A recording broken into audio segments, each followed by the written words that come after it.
CFAX Victoria, an iHeart radio station. If it's happening, it's here. CFAX 1070.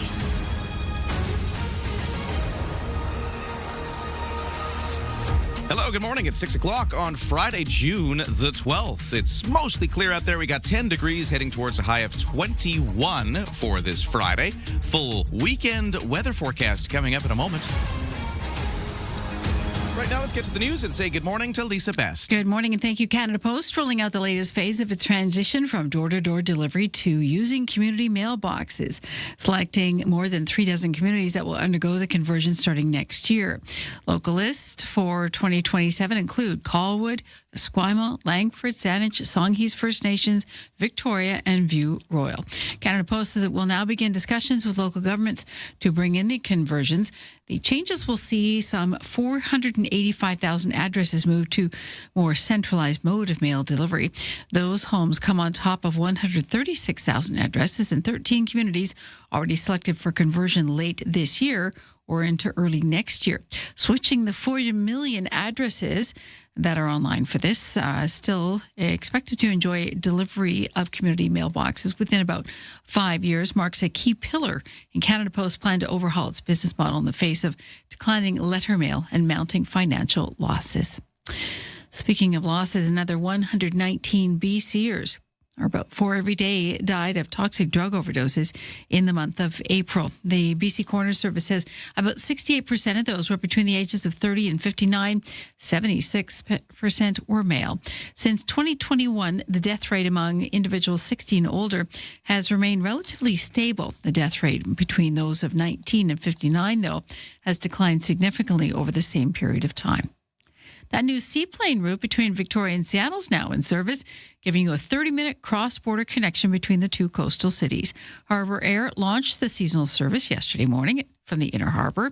Airline CEO Bert van der Stege says its route is something they've wanted to fly for some time, and the launch day wasn't a coincidence. So we've obviously been watching what demand looks like. We saw that things are changing, in particular in summer, in particular because of the FIFA tournament, as Seattle and Vancouver both being host cities for FIFA.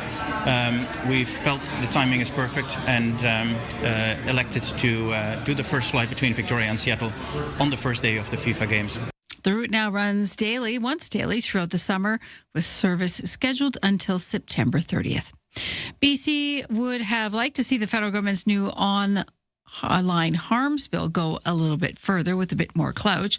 Attorney General Nikki Sharma says the bill doesn't address all of the province's concerns and lack of requirements for AR companies to report violent content to police, which may have helped avert the tragedy in Tumbler Ridge in February. I spoke with the Minister Miller about this directly yesterday, and what we've asked for and what's contained in the bill. He responded to me that they're looking at really clear transparency measures and guidelines that the regulator will set up to set out what type of reporting safety requirements should be there for all platforms, and then some kind of transparency and reporting requirements.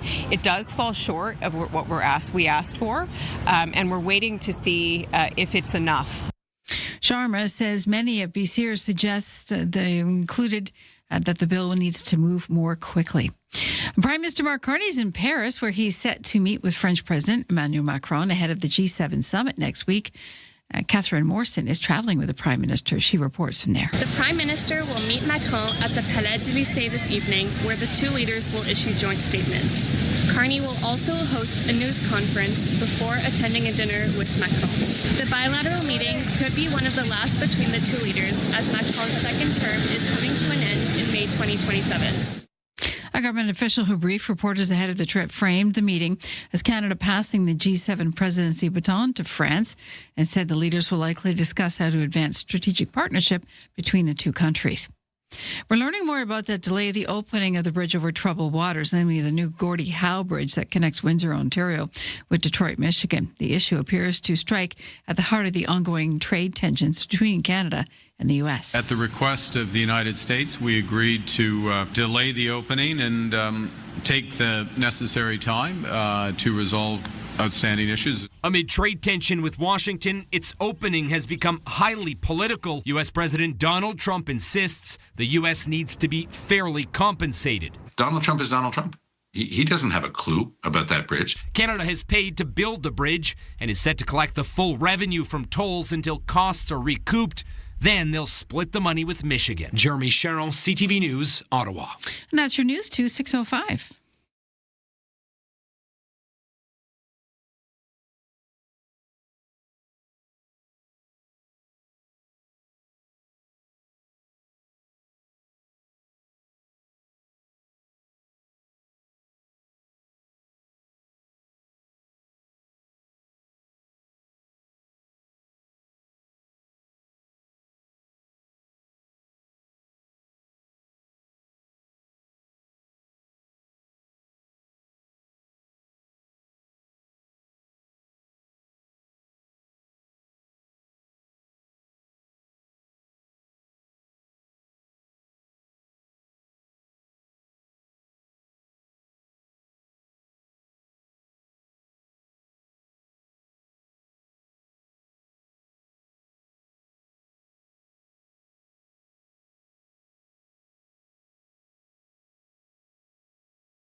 Your CFAX 1070 news poll question this morning. We're asking you if you're following the FIFA World Cup soccer tournament. All those games, you can vote at CFAX1070.com or on the iHeartRadio app. And Lisa, best your news time is 6:06. Thank you, Lisa. You know what I did yesterday? What'd you do? Went home, watched a bit of the Mexico-South Africa game. So I'm already on the, yes, I am on the news poll because I'm already in. And did you have any investment in either of the teams? No, actually, you know what's cool? It was sometimes you're rooting for Canada, or I happen to root for England, which is kind of like being a Toronto Maple Leafs fan in that, you know, it's like the big comparison. It's the big hub of soccer, and then you haven't won anything since the 60s. It's very similar, I find. But yeah, those ones you can get wrapped up in. This one was kind of fun just to sort of like take in the spectacle. Mexico City, those 80,000 people apparently there. Wow. Huge, just vibe happening, and a lot of red cards, if anybody watched that game. Yeah, there was three red cards. So that was quite the start to this thing. And then Toronto got dampened out by thunderstorms. Yeah, if you, little Mother Nature. Little Mother Nature happening. Anyways, speaking of, we're going to talk about the sports right now, and I've got you, and we're going to be doing this during the World Cup, a special World Cup report. Which I just realized something. This is going to be funny. Mm-hmm. So this comes to us from TSN. Okay. You have to say it like that. TSN. We use the TSN intro for our sports, right? Correct. So, and then we've got this TSN report that has. So I didn't think about this, and now I'm going to be basically playing this twice. So just in case, So it's a double up, right? Here's us. And that is also the TSN, right? And now here's the sports World Cup report from TSN. This is your TSN Radio FIFA World Cup 2026 update. I'm John Rodenberg. At long last, it's World Cup Day in Canada for Canada. The first ever World Cup game on Canadian soil as Canada takes on Bosnia and Herzegovina this afternoon at 3 o'clock Eastern. And the news on Canada's many injured bodies was relatively encouraging. Although Alphonso Davies was ruled out of today's match, Coach Jesse Marsh says Davies is on track to potentially play as soon as next week's second game in Vancouver. All the other players nursing injury are good enough to play today, according to Marsh, including center back Moise Bombito. 30th ranked Canada has never won a match or even gotten a draw in 6 previous World Cup games as it takes on the 64th ranked Bosnians. The other host country, the U.S., also starts tonight. The Americans take on Paraguay. Yesterday, host country Mexico began the World Cup. Mexico maybe with an opening here. Mexico with a 2-0 win over South Africa in a game that featured 3 red cards. And South Korea came back from 1-0 down to defeat Czechia 2-1 in the other Group A game. You can watch the FIFA World Cup matches on TSN, CTV, Crave, and streaming at tsn.ca. Listen on the TSN Radio Network with all games streaming on the iHeartRadio app. There you go. And yeah, actually, I found that on Crave streaming. It was quite simple. If you don't have cable, but you got the Crave subscription, you got the World Cup. It was pretty good.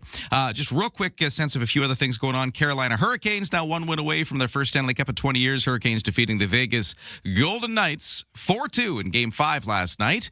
They have a 3-2 series lead now. Locally, Victoria Harpercats lost 9-5 to Edmonton to close out a 3-game series that saw Victoria win the other two. Harpercats have a quick turnaround. So they're hosting. So they're in Edmonton last night, hosting the Springfield Drifters tonight. And the Victoria Shamrocks in lacrosse hosting the Burrards tonight at the Q Center at 6:30. That's your sports at 6:10.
CFAX Activity, traffic, and weather. No crashes or accidents to report right now.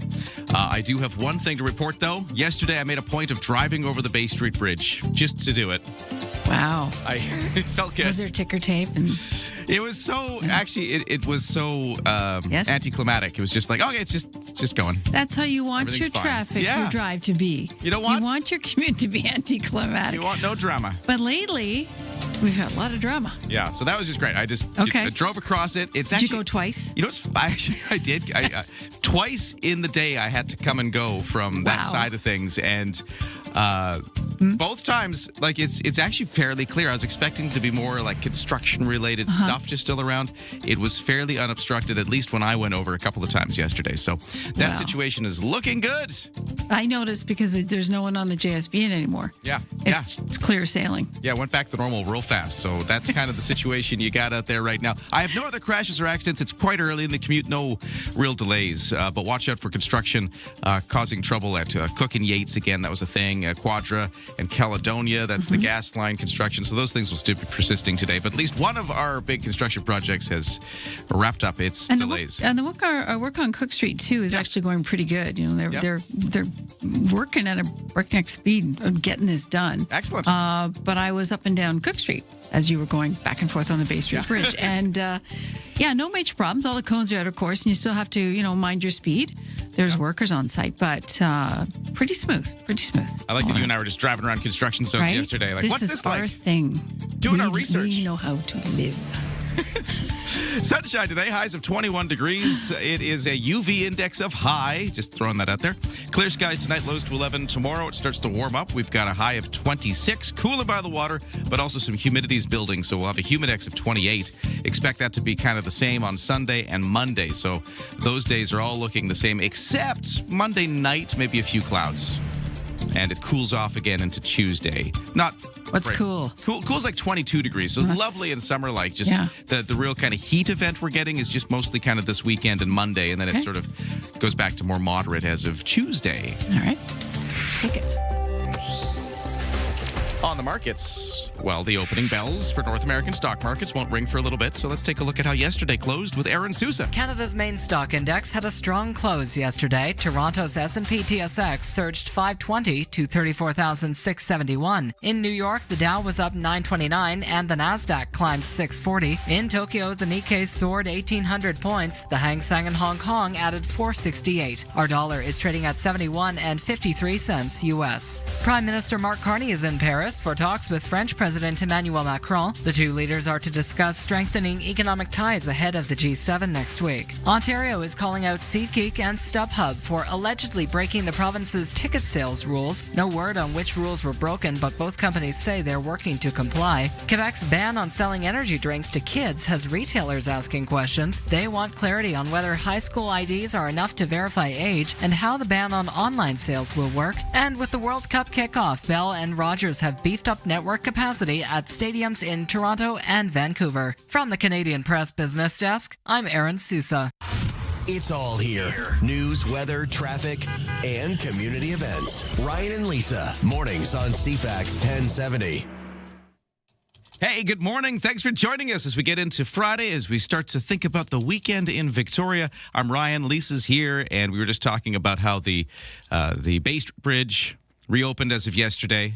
And I drove on it. It felt good. Much fanfare. Texter at 71010 says, for somebody who lives in Vic West, it was very freeing having the bridge back open both ways. I hear you. I don't live in Vic West. I live in Esquimalt, but I just felt like I didn't go anywhere. I was like, you know what? It's too much of a hassle to leave my community. I'm just going to... Well, we know that Esquimalt is a new epicenter. See, there you go. It's, locally. Well, it's we thought it was Langford where it all happens. It's where we broadcast from now. So, I mean, right? it meant I had an excuse not to leave. But there's food, there's water here. Yesterday, I hit the road and I got out of town. That's what happened. We got lots going on this weekend. So this weekend is not just a warm one with the weather. There's actually a ton of events to take place, big and small, across Victoria. So coming up in a few moments, Lisa, I thought maybe it would be a good chance to check in on what's going on around town. Sounds good. Okay, well, let's do that. But I just noticed it's 6:16. So first off, let's hear the headlines. Okay. Not the best of news. A 10th gray whale has been found off the BC coast. And this is so far this year. Washington State also keeping its own count. The latest discovery taking place last Saturday. Someone spotting the dead animal floating off the northern tip of our island. Fisheries and Oceans Canada says it hopes to get another sighting and help find and secure the animal. The record for the number of dead gray whales off the BC coast in a year is 11. That was reported back in 2019. Officials have been worried that more cases this year, due to lower food supply for the whales during the summer feeding season, is one of the number one reasons. Remember when Roots was a shining example of a corporation in the 90s? Now they've reported a loss of just over $10 million in the first quarter. It continues to review its strategic alternatives and includes a possible sale of the company outright. The clothing retailer says that compared with a loss of $7.9 million a year earlier, sales in the quarter totaled $42.6 million. That's up from $40 million a year earlier, but still, in March, Roots launched a strategic review to maximize shareholder value, including an evaluation of a range of alternatives. And Alanis Morissette, Michael Bublé taking to the stage for the opening ceremonies for FIFA World Cup in Toronto, Ottawa-born, that is, not based there anymore. Morissette will sing the national anthem before Canada faces Bosnia-Herzegovina at Toronto Stadium. That game goes at noon. The pre-match ceremony also features performances from a diverse lineup of Canadian artists, including Michael Bublé, Alicia Cara, who's also from the West Coast. Jesse Reyes will be there, William Prince, and Sanjoy as well. Toronto-born comedian Will Arnett. I didn't know he was Toronto-born. There you go. He'll also be part of it with the Arrested Development actor named as the ambassador for this year's World Cup. That's good because he'll bring some humor to the role. And that is your news to 6:18. Well, the Resurrected Fern Fest is taking place in Fernwood this weekend, but it's just one of many things going on. So let's take a look at a busy weekend in just a moment after traffic and weather next on CFAX.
CFAX 1070 traffic and weather. Not much happening right now, but do watch out for the ongoing construction work at Cook and Yates a little later this morning.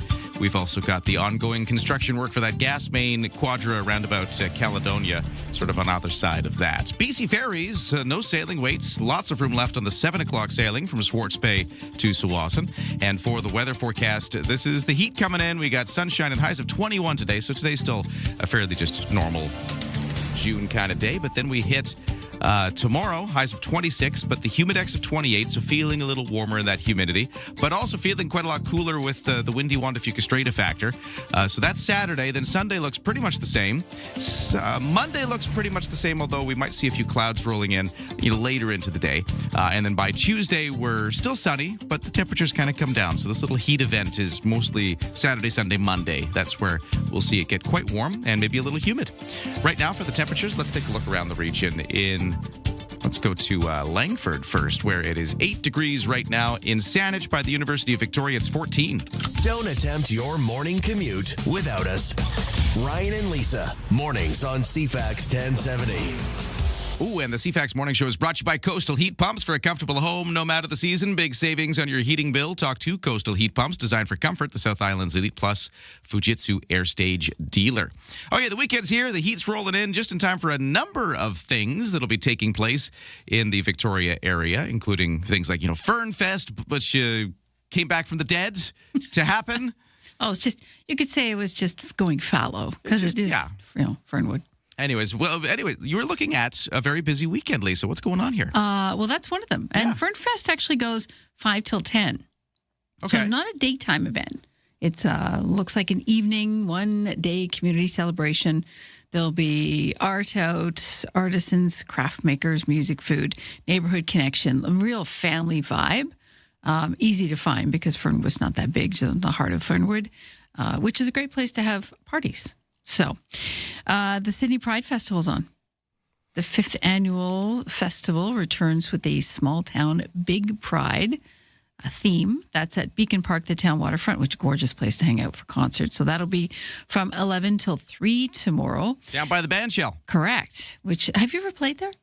No, I don't think so. Not in any kind of serious way. I mean, I grew up in Sydney. I mean, actually, though, the band shell kind of came after I was grown up, I should say. It used to be a gazebo. Does anybody remember the gazebo? Because there wasn't as many people in town. Yeah, I think the band shell's an upgrade, but, it was a gazebo before. I like that. I don't know why I'm thinking about that. Anyways, keep going. A fundraiser for the Victoria City Rowing Club. That's at the Kia dealership Sunday from noon to 5:30. It's a car wash. Oh, okay. But it's to cover the cost for sending youth rowers to Ontario to take part in the Royal Canadian Henley Regatta in August. So, Caroline, I've got your message out for you there. 7:30 tonight, Christchurch Cathedral, the Beer and Hymns is back. I've heard about this Beer and Hymns. Right? You've never gone? No, but I think the idea is pretty fun. Super I like cool. that. Yeah. So that's on. It does feature beer and wine, non-alcoholic drinks and snacks. They've got pillows out and stuff like that. You can hang out. And kind of a neat event because they've got all the big brass up for that. The massive organ that they have. Oh, so do you get to sing hymns with the organ? Is part of that. Oh, that's cool. Which is kind of cool. So if you want somewhere cooler indoors, that's at 7:30 tonight. I also enjoy that you don't really need to explain that. It's called Beer and Hymns, right? And you're going to get exactly what's on the tin. You're going to sing hymns and drink beer. There's 26,000 plus extra people in town between today and Sunday. You're talking cruise ships, aren't you? Crazy. Ah. 7 cruise ships will bring more than 26,000 passengers to town. Wow. Floating cities, right? So between today, I think we have 3 docking today. 3 tomorrow and then 2 on Sunday, something like that. If that works out to more than 7, but you get the idea. 7 vessels. So if you think the city is bustling, it's because it is with that many people coming and going. You're thinking of going to Seattle? Take that new Harbor Air flight. Oh, yeah, that's right? they're cut the ribbon on that, right? Did check flights, though, limited. Yeah. Everyone's jumping on board because it's pretty cool. You go harbor to harbor, 30 minutes. And $150 each way. So a great deal, especially if you just want to slide over for the day to go to Seattle. And, of course, if you're looking for World Cup things, There is the Market Square Beer Gardens that Dallas is coming up later. That looks really cool. And Jeff Bray from the DVBA told us about that. Yeah. So was that yesterday we talked to him? It sounds actually like a really neat thing. There's this free thing. Go down, hang out with a bunch of people and watch those World Cup games in kind of a community atmosphere. I love that we're doing that. Isn't that cool? Yeah. And so, you just sort of wander in on it. You can have a flight. You can check out the big screen with all the games on it. Yeah. And one other thing that's happening, there's an honor for Lillian Spock. Right, this of weekend. course. There is a cycle event at 9:00 tomorrow morning, and they're asking you, and this is our late Langford councillor, of course, who we lost in early May. They're asking people to decorate their bicycles with daisies, which was apparently her favorite flower, which is a really nice touch. So that's at 9:00. It's a 5K cycle planned to honor her life. And then right after that, at 10:00, at Royal Roads University's Langford campus in the Dogwood Auditorium, they're going to have a public celebration of life for her. So just a really nice touch to remember Lillian and everything that she gave to the community of Langford on what's going to be a beautiful sunny day.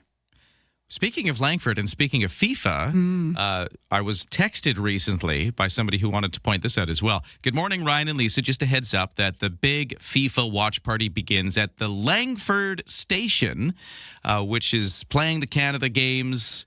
Most of the other games, they say it's going to be an amazing time with beer gardens, prizes, food, trucks, vendors, and other activities on a huge, massive screen on Station Avenue in Langford.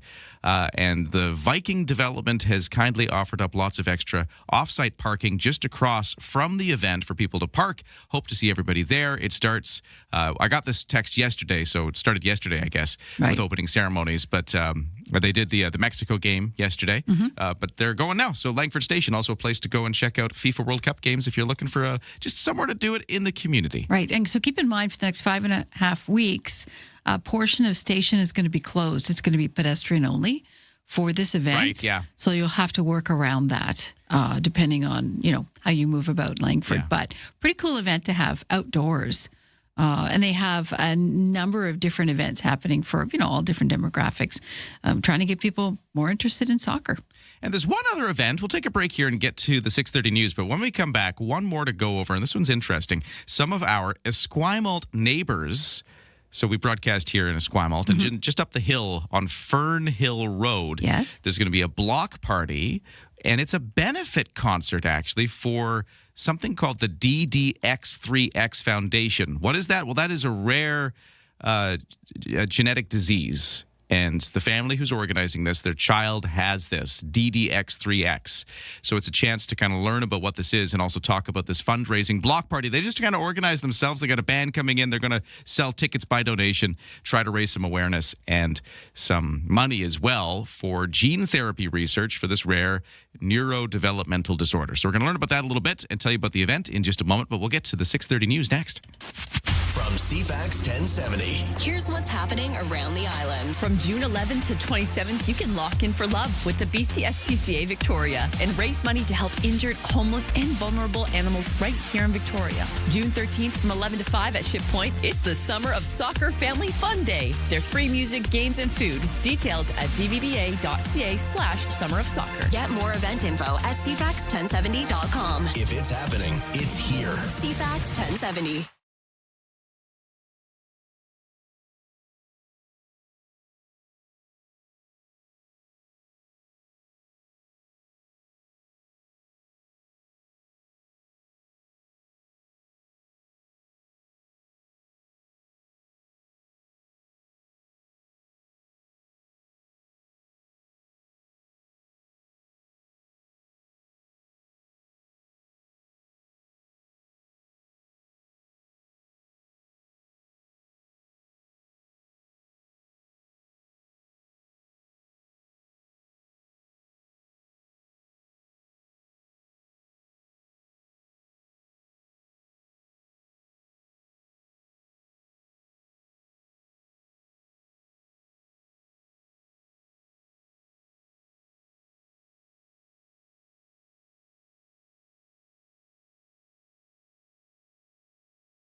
CFAX Victoria. An iHeart radio station.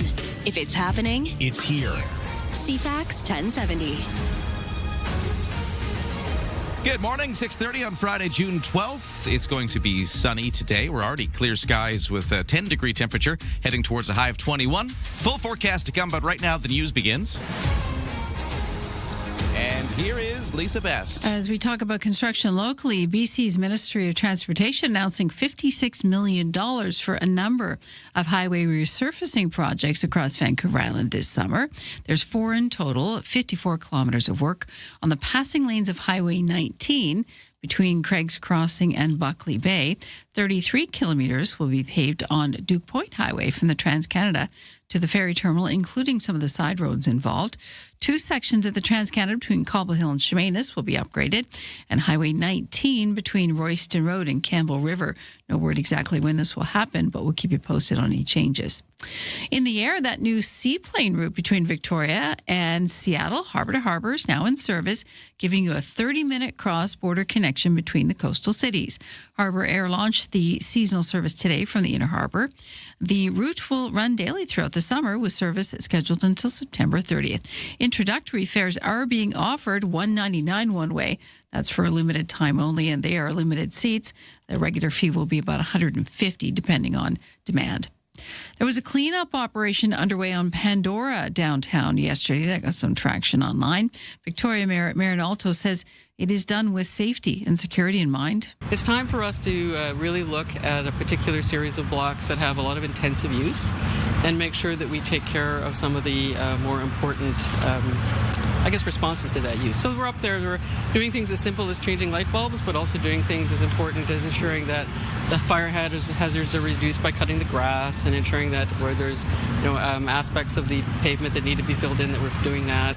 Some are worrying about dislocating those who are residing on the 900 block, separating them from crucial supports in their lives. Victoria Mayor Marin Alto will be on CFAX at 8:20 to talk more on this.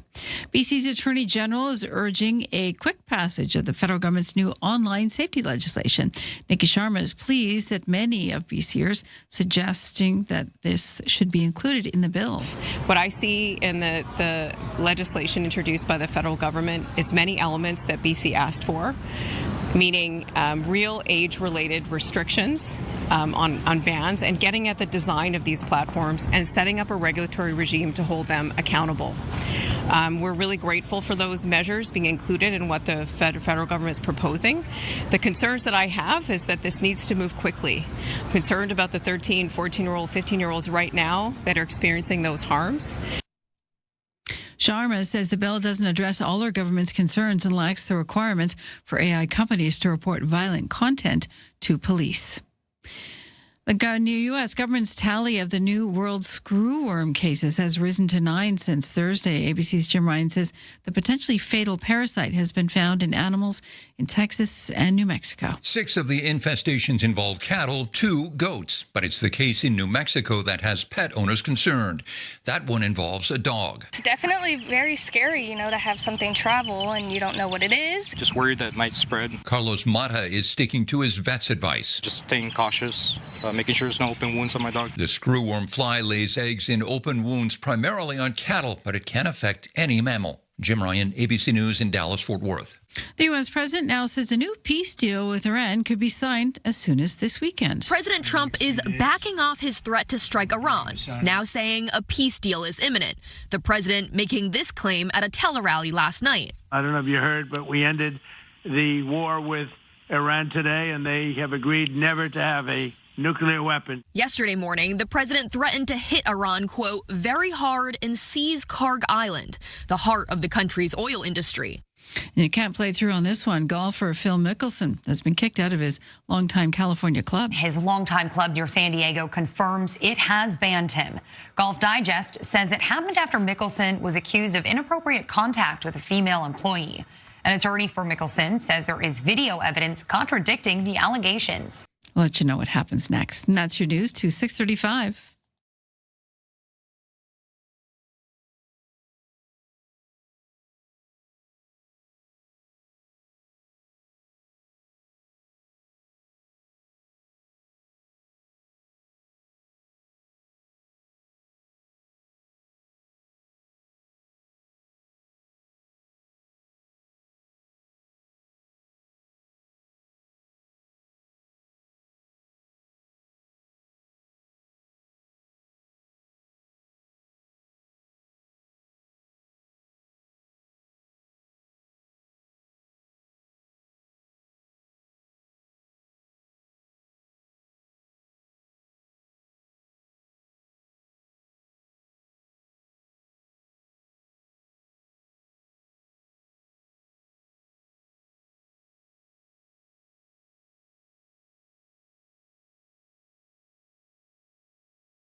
Your CFAX 1070 news poll question. Are you following the FIFA World Cup soccer tournament? 73% on our website say no. You can vote at CFAX1070.com or in the iHeartRadio app. From Lisa Best, your news time is 6:36. Thank you, Lisa. Sunshine today. It's already clear skies and 10 degrees right now. Full forecast to come. Over to the sports. First off, the FIFA World Cup is here. We already saw some of the opening games in Mexico yesterday, but the day has arrived for Canada. Our country will play its first ever FIFA World Cup game on home soil this afternoon when it takes on Bosnia-Herzegovina at Toronto Stadium. Captain Alphonso Davies was ruled out for today's game due to a hamstring injury he's still recovering from. Canada has never played Bosnia-Herzegovina in international play, so a lot of firsts coming up today. And, of course, for Vancouver, we'll get our first game out of the Vancouver Stadium tomorrow. In hockey, Carolina Hurricanes are now one win away from their first Stanley Cup in 20 years. And in the game, though, the Vegas Golden Knights lost William Karlsson. The Knights center left the game, Game 5 last night, in that 4-2 loss to the Hurricanes after getting hit into the boards during the second period and did not return. In the second half of the night, it was played without him. Vegas took 4 penalties that turned into 2 Carolina power plays and then power play goals. Vegas coach John Tortorella says Karlsson is an important piece of the team. Up the middle of the ice, penalty killer, power play guy. He's a winner. Carter Hart allowed 4 goals on a 5th consecutive game to start the series.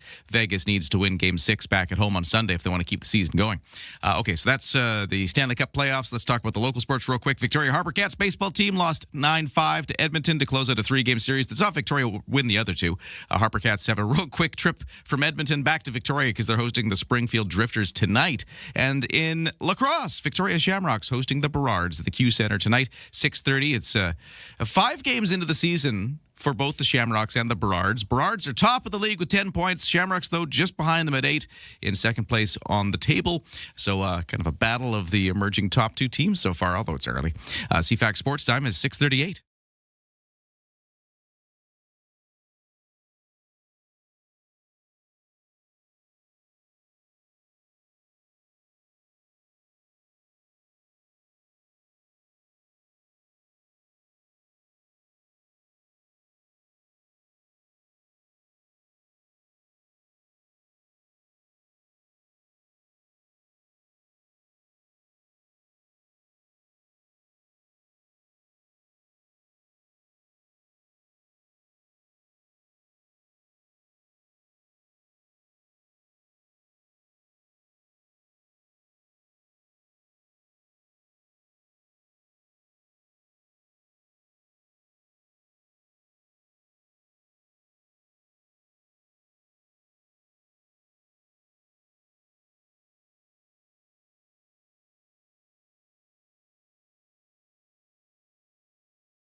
CFAX Morning Show brought to you by Bluebird Cabs. Need a cab? Download the new Bluebird Cabs app at Bluebird Cabs Ltd. They're proudly local and Canadian-owned and run since 1946.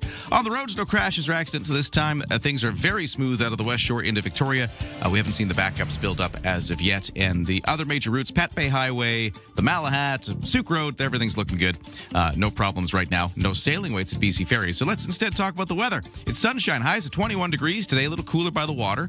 We will see clear skies tonight, still a bit breezy, lows to 11, and that's kind of a factor for the next few days. We're going to talk about some really warm temperatures starting tomorrow, but we're going to get some breeze off the Juan de Fuca Strait for the next few days as well, so it's going to kind of moderate things if you're right by the water or if you're kind of more exposed. If you're on that kind of western side of the Capital Regional District, right by the Strait, it's going to feel a little cooler for you, but for everybody else, it's going to be highs of 26 tomorrow with a humidex of 28, so a bit of mugginess there tomorrow too.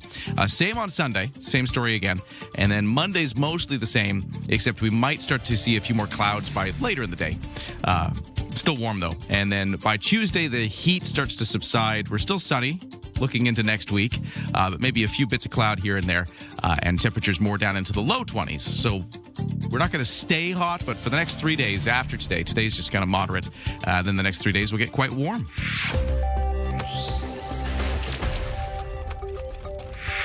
On the the markets, S&P TSX yesterday closed up 520. The Dow in New York closed up 929. The NASDAQ closed up 640, so big gains yesterday. Opening bells are just ringing right now. The other big thing is the SpaceX debut, which we're about to see SpaceX go public, and we'll watch and see how that goes. Canadian dollar, 71.6 cents U.S. in overseas trading. Thanks for starting your day with us.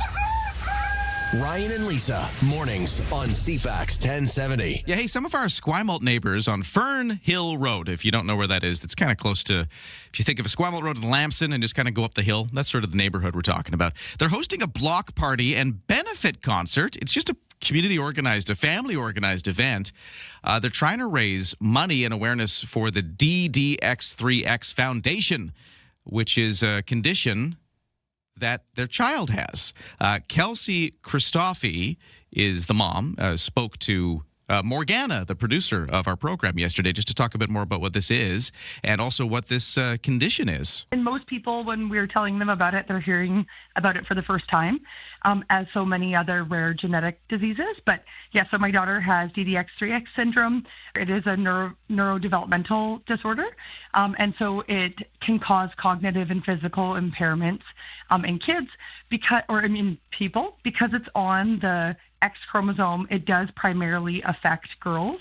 There's lots of girls with DDX mainly, fewer boys, and there's just less than 2,000 people diagnosed worldwide.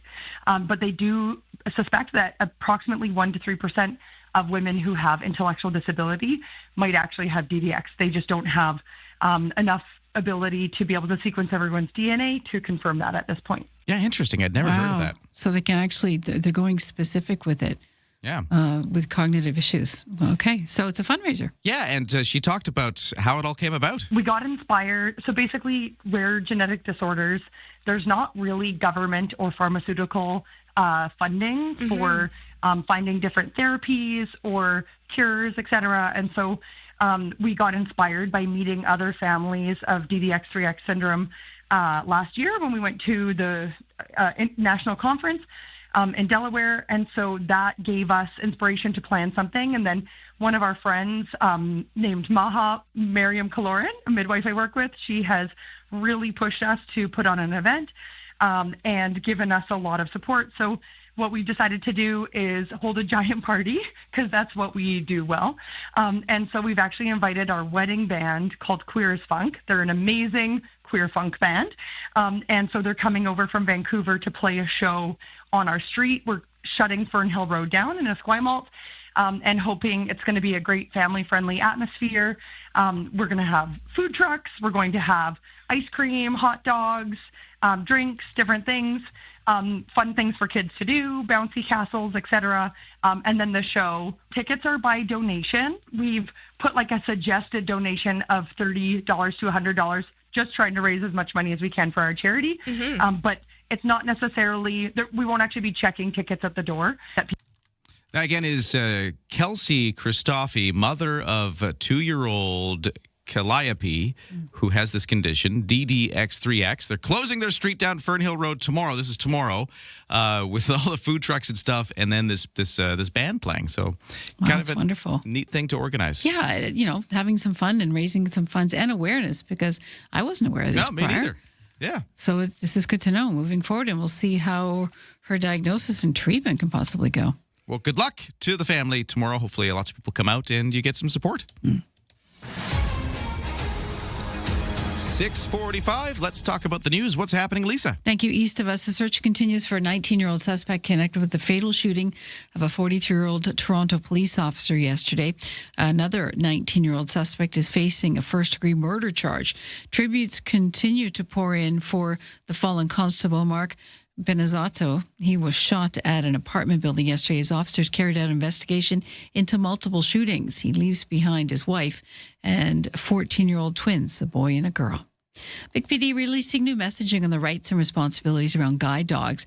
Vic PD's traffic section has already provided refresher training initiatives, specifically as it applies to public transportation such as ride sharing. The ride sharing is obligated to legally accept patrons with guides or service dogs. They can't refuse them based on the presence of an animal. Guide and service dogs can also access public places, including local businesses. The establishment staff are not allowed to ask intrusive questions about a person's disability, but they can ask if the dog is a guide or service dog. Failure to allow access is a $288 fine. And Taylor Swift has been inducted into the Songwriters Hall of Fame ceremony, and she was introduced by legendary filmmaker Steven Spielberg to get there. Swift gave a 21-minute acceptance speech where she traced her career and paid respect to the countless people that helped make her journey possible so far. The event took place last night at the Marriott Marquis Hotel in New York City. That's your news to 646. Got to remind you that the CFAX Summer of Rock is still on, although we are getting down to the end of it, which is sad. That's very sad. I've enjoyed just randomly playing Guns N' Roses song all this week. I was talking to somebody yesterday. They said, I was listening to the Adam Sterling Show, which you can hear 11 till 3 here on CFAX every kind of midday. Right. Adam's doing his thing, but then all of a sudden there's just like a minute of November Rain, but this person didn't know what was going on. So it's like, why? Because CFAX and hard rock. Yeah, why was Adam playing like the long piano intro to November Rain yesterday, says this person to me. I'm like, oh, well, it's the CFAX Summer of Rock. Nice. You see, every time you hear a Guns N' Roses song, you text ROCK, R-O-C-K, and then you're entered to win a draw to win tickets to go see Guns N' Roses play in August. You've also got the Helijet flights. Then you got the Rosedale and Robson Street Hotel accommodations. So I think this person I was talking to got very excited all of a sudden. Well, it wasn't just a random Guns N' Roses November Rain piano break. That's true, actually. And, CFAX and hard rock, it's not quite synonymous. It's a bit of an oxymoron, actually. Should be. It's like jumbo shrimp, but different. Yeah, so that's going to be coming up. Sorry, I'm just digesting We can rock if we want to. Yeah. But the thing is this is the last week of it. We're going to do the draw on Monday. It's very sad. And then we're actually just into summer. Now we're just sending people to concerts. So that's how that goes from there. That's okay. You can watch this program on TV. Did you know? Yes. Because we're the radio we show. We have cameras here. But we've got cameras. So you can put on CTV Vancouver Island or CTV2 as it shows up on your cable listing. Or you can find us on Crave. If you don't have cable, but you got a Crave subscription, you can just watch it live there. Or we got a new YouTube channel. Right, that's true, we do. Yeah, so you can watch us on YouTube. And I think somebody is watching us somehow because they've just texted, who is this new sporty Lisa? Are you looking sporty today, Lisa? What did I do? Do you look sporty? Are you dressed sporty? What did I do? Tell me what I did. Well, text her. Sporty? I think you look sporty. I'm wearing a tennis sweater. Yeah, that's probably why. Does that count? Yeah. I did buy it at a golf course. So that's seriously. That's what's up with Sporty Lisa. Just helping you out there. My dabble in golf. You know what? But you know what? We're feeling sporty because the FIFA World Cup is on. Canada is playing its first game ever on home soil today. But another thing that's interesting about that is people are kind of jumping on the World Cup energy quite a lot. Yeah. Quite literally, when it comes to BC Hydro, they're sharing power saving tips for the World Cup because they're thinking with everybody having World Cup home watch parties, we might actually see electricity use spikes because of this. Do you see even the providers like Bell are stepping it up? Yeah, for like cell phone coverage. Nothing goes dark. Yeah.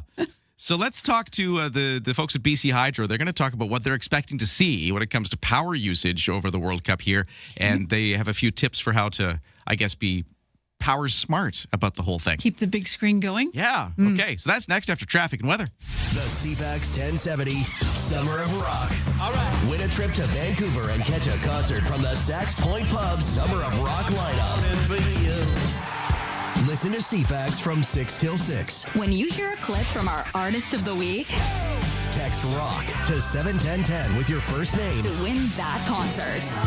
You'll fly with Helijet and stay at the Rosedale on Robson Suite Hotel. Brought to you by the Sax Point Pub in Esquimalt. Stream us on the iHeartRadio app.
CFAX Morning Show brought to you by Thrifty Foods. Right now through June 17th, receive 1,000 Scene Plus points for every $200 Smile card you purchase at Thrifty Foods.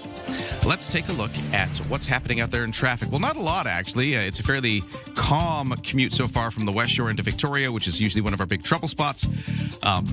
Yeah, nothing right now. It's clear as a bell. If you see any issues or crashes or anything, text me at 71010. But Friday, sometimes it's a bit easier on the commute, and that seems to be shaping up today. We will see ongoing road work, Cook and Yates slowing things up. But we will see ongoing road work, Quadra near Caledonia. That's just been going on for a little while there. And you got that Government Street lane closure right between Pembroke and Discovery, which is just ongoing. Again, that's been happening forever, but just a reminder of a few of the traffic snags that could be tying you up. Bay Street Bridge, though, open both directions. I drove over it yesterday just to do it. Great to see that now with free-flowing traffic both ways. For the weather forecast, we're looking at sunshine, highs of 21 today. It's 10 degrees right now. In the kitchen, in the car, and at the office. Ryan and Lisa, mornings on CFAX 1070. Take us with you. Listen live on the free iHeartRadio app. Well, you're planning to watch some of the World Cup games being hosted in part by Canada. Will you maybe be hosting your own watch party? BC Hydro is out on this, talking about how we could see a spike in home electricity use because of the World Cup and people doing those things I just mentioned. So here to talk about it and maybe share some Power Smart tips, I got Susie Reeder with BC Hydro joining us on the line. Hello, how are you? Hey, good morning. Good. How's it going with you? Great to talk to you. Is this actually a thing? Like, would we see a noticeable spike in energy use from people hosting World Cup parties?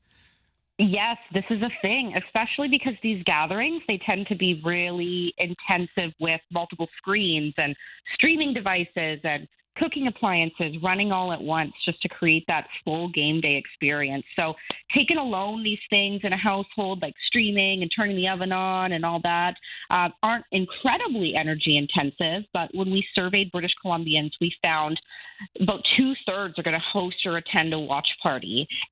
So what that means is across British Columbia, all these people are going to be doing streaming, are going to be cooking more to host guests.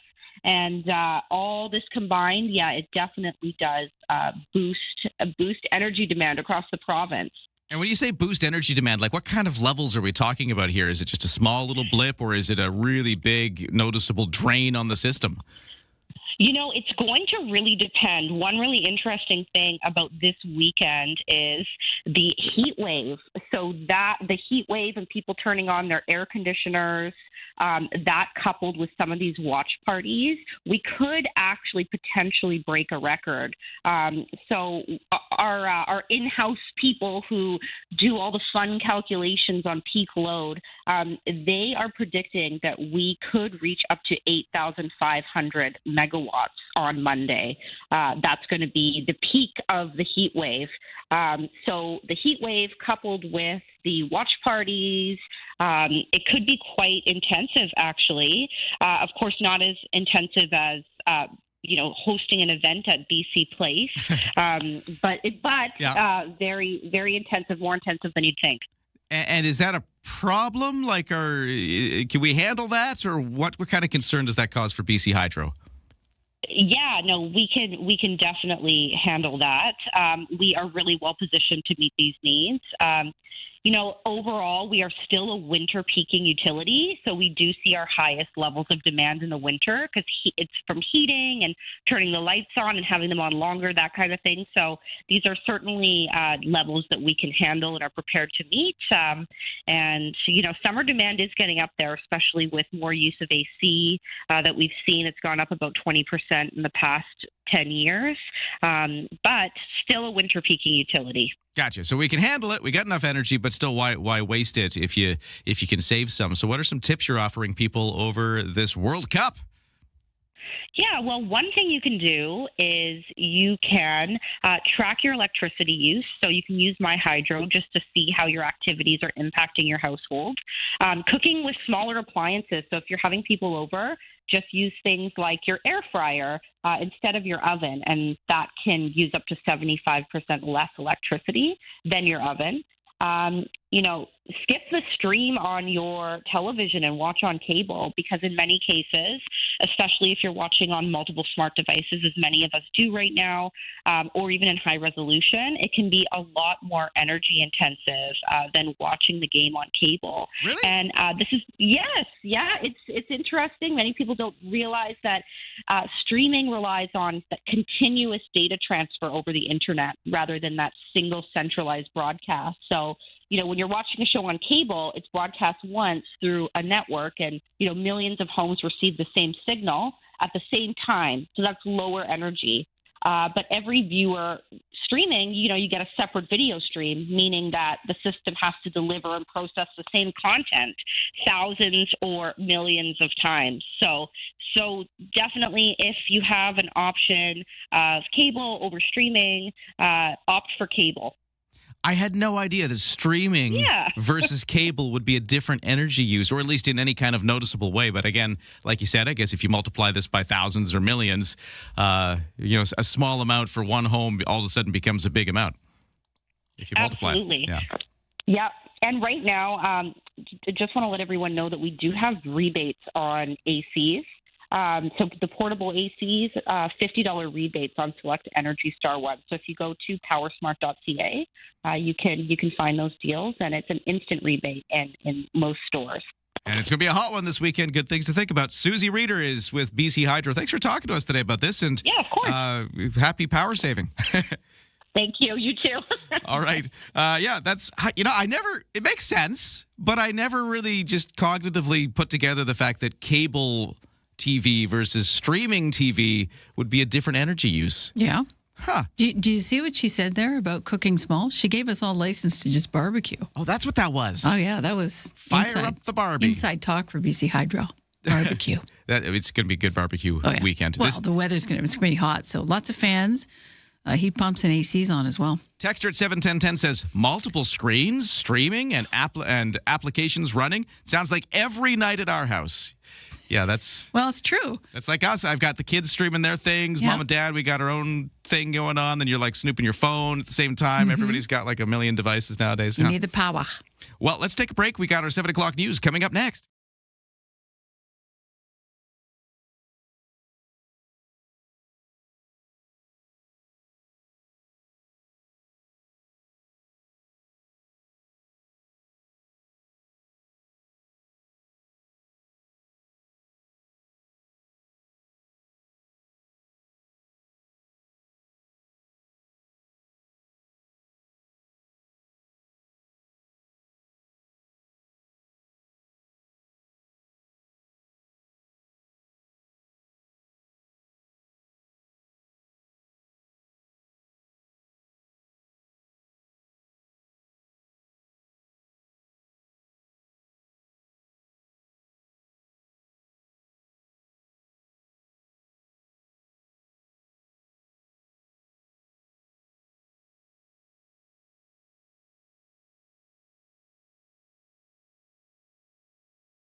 CFAX Victoria, an iHeart radio station.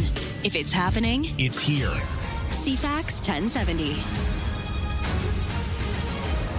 Good morning, 7:01 on Friday, June 12th. We're looking at clear skies and a 10-degree temperature right now, heading towards a high of 21 today. Full forecast to come. But first, let's get to the news, and here is Lisa Best. Let's talk money. Elon Musk set to become humanity's first trillionaire. His rocket company SpaceX went public this morning, $135 a share, that's dollars, pushing the company's valuation over $1 trillion. In its IPO announcement, SpaceX says it's the only company building the integrated hardware and software infrastructure of the future across space, connectivity, and AI. But speaking today to ABC News, Chair of Value Edge Advisors and Corporate Governance Experts Neil Minow says that the company's financials do not support the valuation. You're going to wake up with this in your retirement fund tomorrow, like waking up to your Christmas stocking with a lump of coal in it. Some of the hottest names in the U.S. technology sector now going public at eye-popping valuations this year. Brianne Gardner, a senior wealth manager at Velocity Investment Partners at Raymond James, says she recommends investors wait 5 to 7 months before allocating to a new public company. Let the first wave of hype cool off and then evaluate the business like any other investment that we invest in. So for me, really, it's at this point, yes, I can evaluate their financials, their valuation, insider activity, technicals, and really look at other factors I consider before making an investment. Gardner says IPOs can have a strong first-day performance, but often lag in the overall market over the long term. So think Sprint. Or actually, vice versa. I think marathon, not sprint. A BC company's been awarded a $500,000 contract from the Canadian Space Agency to support human and robotic lunar missions. Space Dirt CEO Sean Riddell says the moon has rich resources from ice to highly valuable helium-3. The moon's a great kind of sandbox for space exploration as a whole. There's other interesting places to go, Mars being one of them, or asteroids, but they're much further away and the missions become much more complex. Riddell adds the rocket technologies are improving. Going to the moon is becoming quite attractive more and more. Prime Minister Mark Carney, not in the moon, but he is in Paris, France. He's set to meet with French President Emmanuel Macron ahead of the G7 summit next week. A government official who briefed reporters ahead of the trip framed the meeting as Canada's passing the G7 presidency baton to France and said the leaders will likely discuss how to advance a strategic partnership between the two countries. Well, apparently the idea of a garden rooftop, make that rooftop garden on a city-owned parking garage, got a green light. City councillors, vast majority of them, liked it. Just one councillor voted against the proposal yesterday. That was Chris Coleman. The majority of City Council agreed with a request from the Downtown Residents Association to explore the idea of putting some plants on top of the Johnson Street Parkade. Just under 16 parking spots would be converted to garden plots with the plan.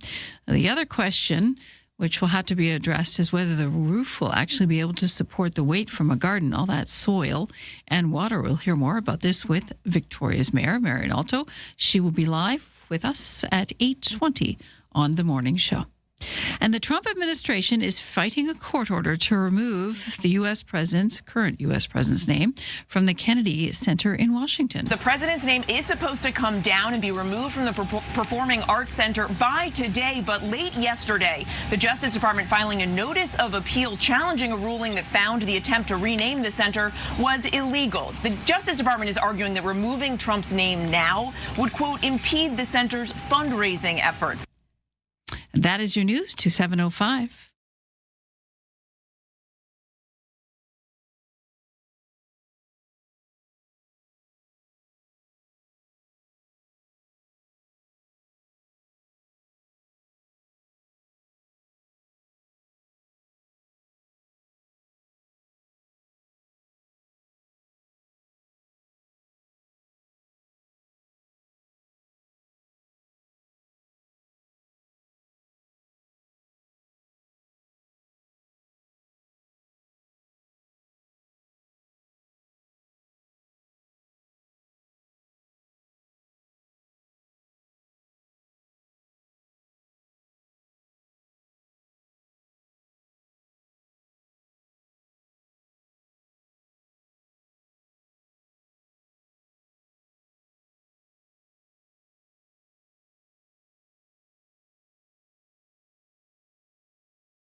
Your CFAX 1070 news poll question this morning.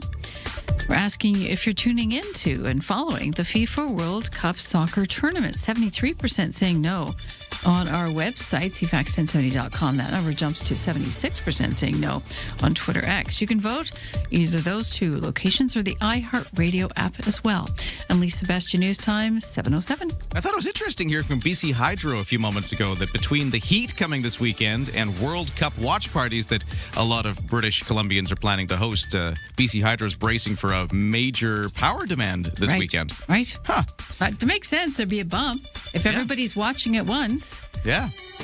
Yeah, we're using energy. You got the hot wings in the oven. You got the air conditioning on because it's muggy and 28 degrees, which is kind of what's expected. We're expecting temperatures over the weekend to get to a high of the high 20s, but then some mugginess in the air making it feel even warmer. So that's what we're looking at. Although it is Victoria. If you're by the Wand, if you can straight, expect it to be cooler. They call it the largest air conditioner in the world. Yeah, we got the big... Our ocean. We do.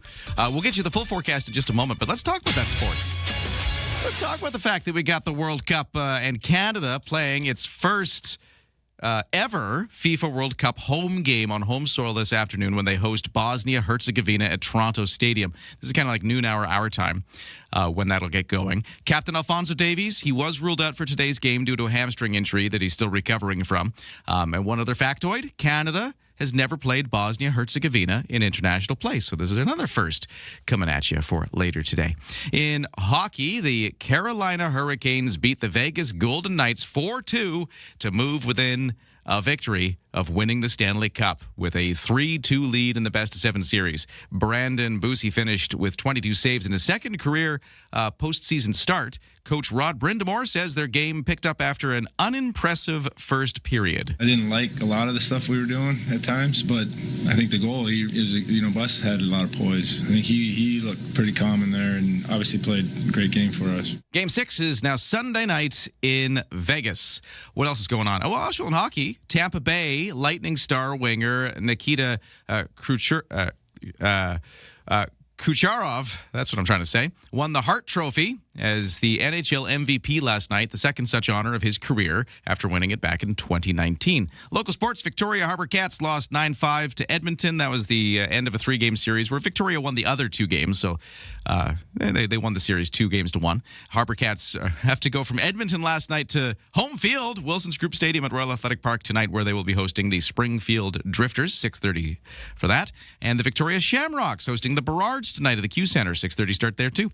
It's now 7:09. That's your sports. I got a question for you. Did you end up on the list? Are you on the list of Canada Post home delivery cessation, which they just put out? So next year they're going to start undoing more home deliveries. A lot of Victoria and surrounding area on the list. We're going to talk about that next.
Hey, what's going on out there? CFAX traffic and weather. If you got a crash, accident, or some other problem, let me know at 71010. But right now, we're looking pretty much problem-free on the morning commute to all the highways. Pat Bay Highway, Trans-Canada Highway, Malahat, Souk Road. They're all looking great right now. I got no crashes, no major delays at all, actually. There's not a lot of folks driving compared to most days. That happens on a Friday often, and that's kind of the picture today.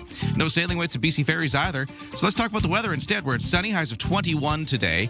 So today's kind of like the last few days. A little cooler by the water. Still a bit breezy off the Juan de Fuca Strait today.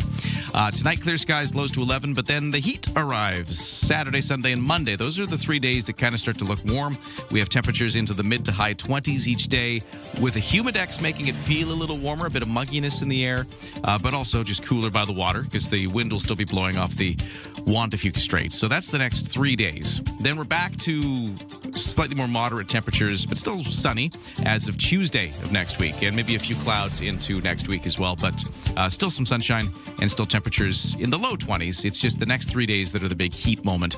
And for the temperatures right now, let's take a look around the region. Oak Bay by the waterfront, 12 degrees as we speak. In Colwood by the water, it's 13.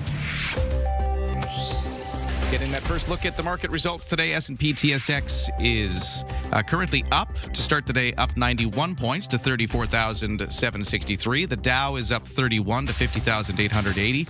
The Nasdaq has dropped 152 to 25,657. Canadian dollar at 71.6 cents US. It's down a little bit from yesterday. Ryan and Lisa.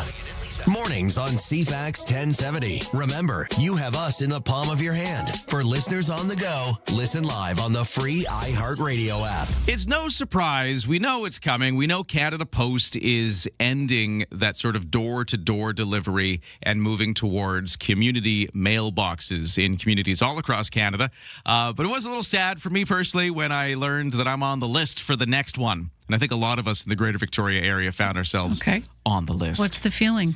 Well, I know it's coming, and I know it's not a big deal, but I happen to be one of the homes that still got the door-to-door delivery, and I felt kind of thankful. I enjoy the fact that, I see the postman come up down the street, and he drops off the mail, which is usually just bills, but, hey, it's still kind of, I don't know. I enjoyed that it was still to my door.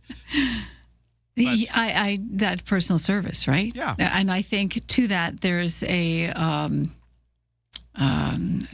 what's the word? Not old school, but just psychologically having that moment of FaceTime with somebody actually does make a difference. There's seeing the postal or your postie coming down the road. There's a normalcy to that. There's just that the world is fine and here's the postman delivering it. And we've had this, we used to have it when the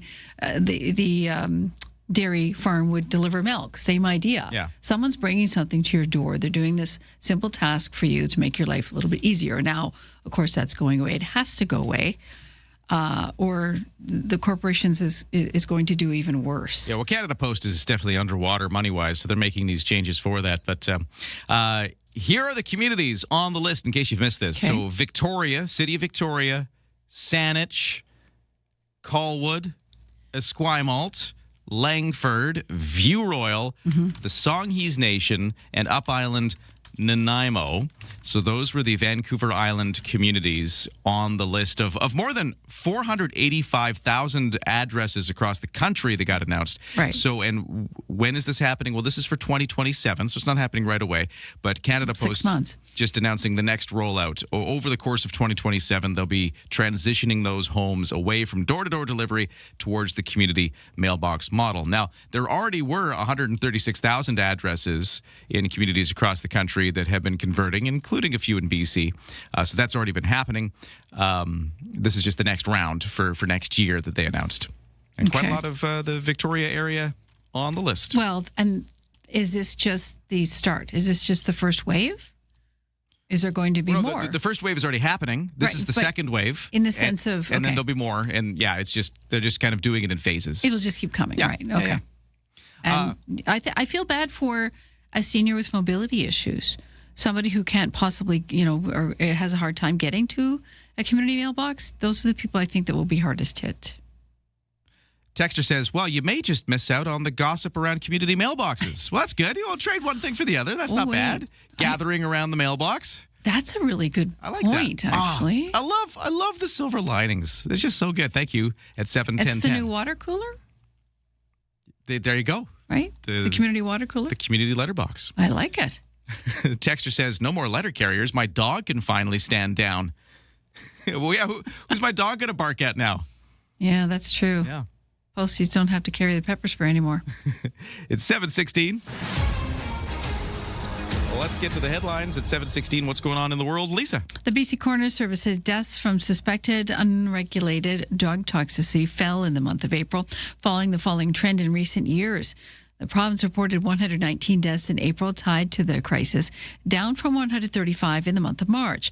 The service says the death rate has been trending down since 2021, especially for people between the ages of 19 and 59.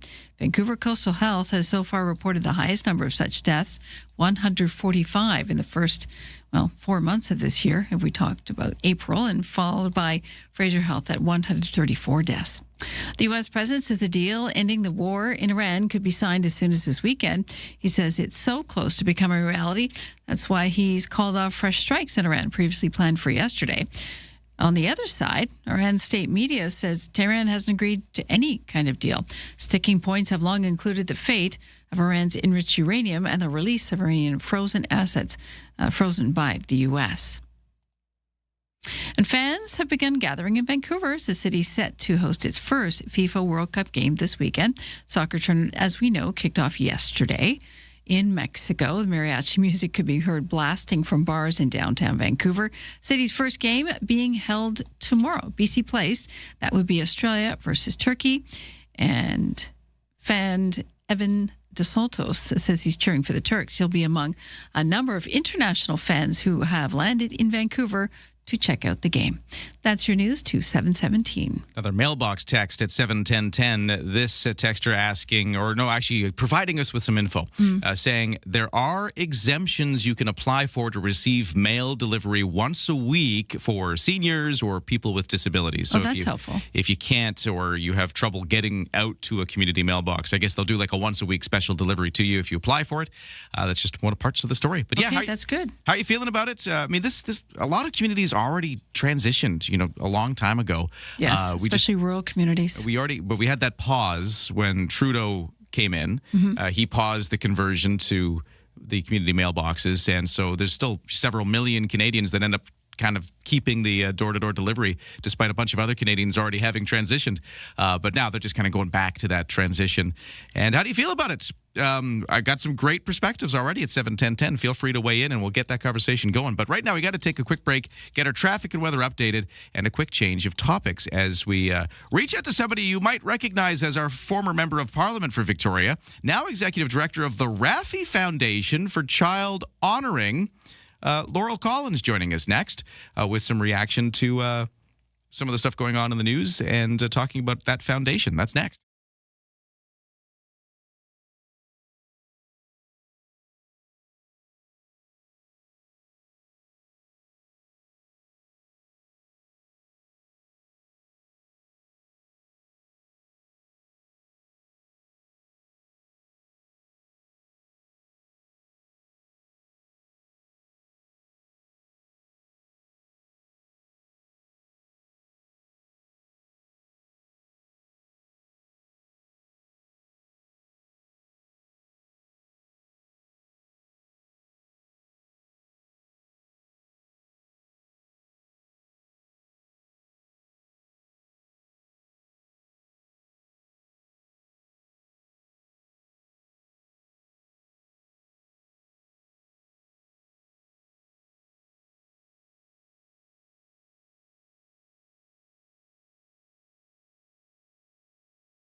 Thinking about home renos, but the cost is too high? Think again. Explore affordable DIY options from ProTech Exterior Products at beahomepro.com.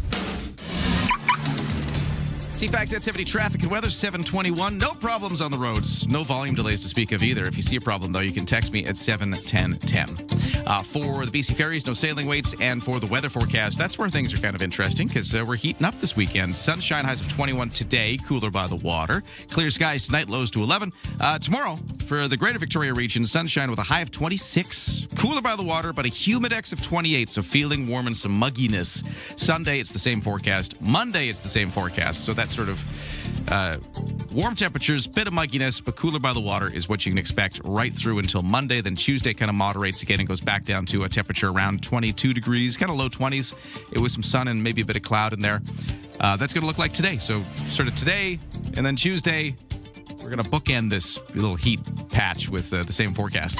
Ryan and Lisa, mornings on CFAX 1070. Oversleepers, catch all the highlights on the latest audio podcast at CFAX1070.com and on the free iHeartRadio app. Well, in the news this week, of course, the federal government introduced that Digital Safety Act, which includes proposed age restrictions on social media for those under 16. And we've been getting reaction to this and trying to find out more about what it would do and how it would all work. And one of the people we've reached out to is the Raffi Foundation for Child Honoring.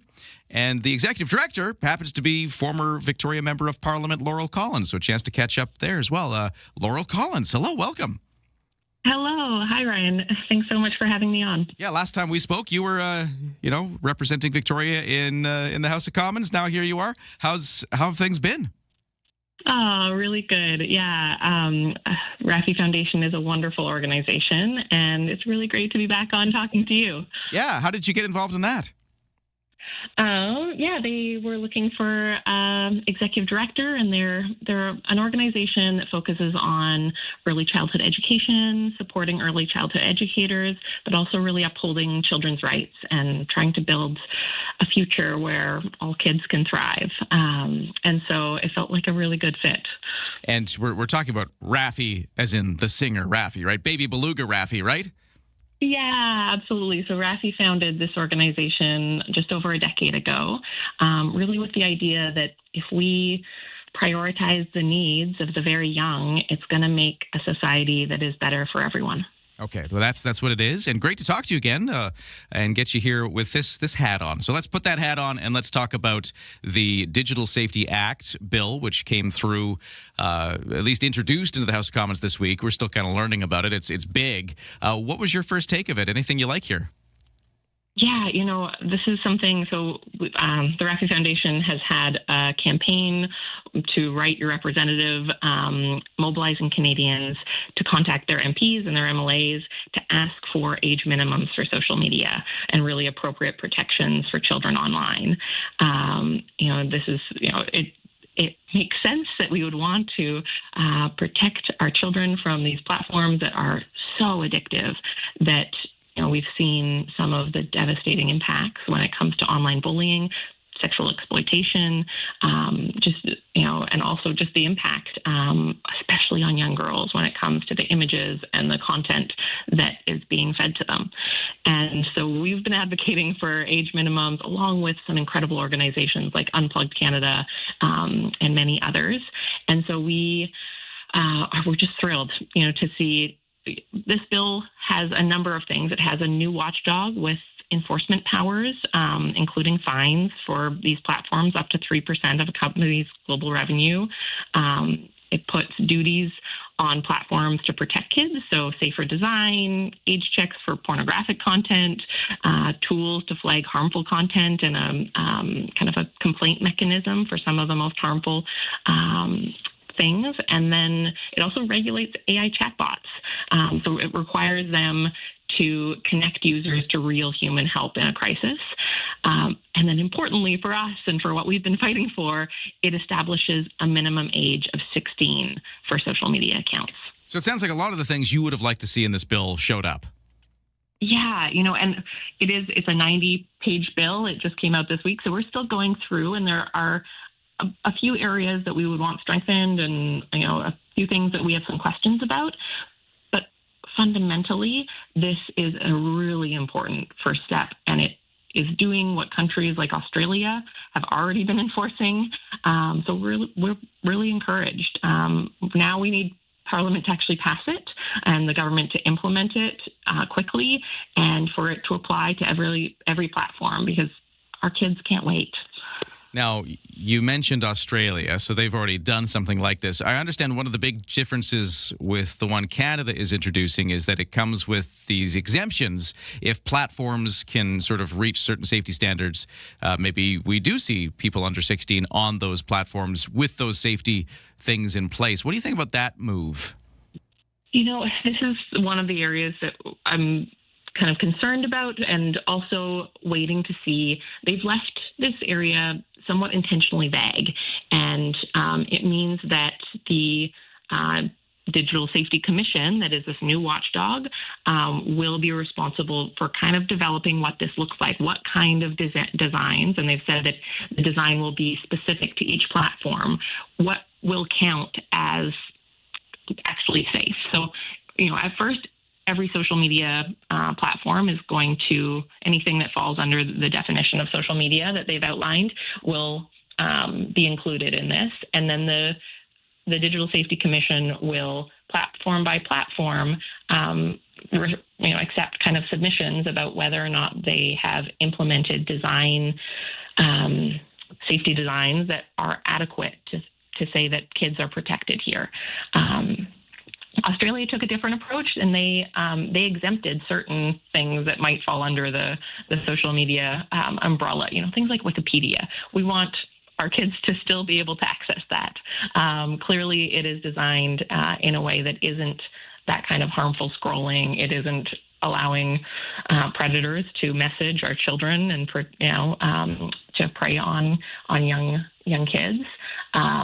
But for the ones that do allow those things, and, you know, we've seen some meaningful court cases, especially in the U.S., come out where, you know, these platforms knew that there was sexual exploitation happening, and they hid it. The platforms knew that they were intentionally designing addictive algorithms to try and keep young kids online. And so ensuring that it's really the platform's responsibility to prove that they are safe for kids. My hope is that the Digital Safety Commission will come up with safer design checks that are actually going to keep platforms like Meta and Snapchat and these platforms that right now are so dangerous and so risky for our children, that it will maintain a safe line so that kids aren't able to access them. We'll watch and see how the Digital Safety Act evolves as it moves through the House of Commons. But there you go, a take from the Executive Director of the Raffi Foundation for Child Honoring. That's Laurel Collins. Thanks so much for talking to us today. Thanks for having me on. Well, we got a traffic issue emerging. Texter at 71010 says there's a crash at the corner of Souk and Happy Valley Road. Thank you, Texter, for letting us know. We'll get a look at that as well as the 7:30 news next. From CFAX 1070. Here's what's happening around the island. June 13th from 11 to 5 at Ship Point. It's the Summer of Soccer Family Fun Day. There's free music, games, and food. Details at dvba.ca/Summer of Soccer. Help care for local wildlife and enter to win with Wild Ark Raffle. Tickets available June 1st to 18th at spca.bc.ca. Get more event info at CFAX1070.com. If it's happening, it's here. CFAX 1070.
CFAX Victoria. An iHeart radio station.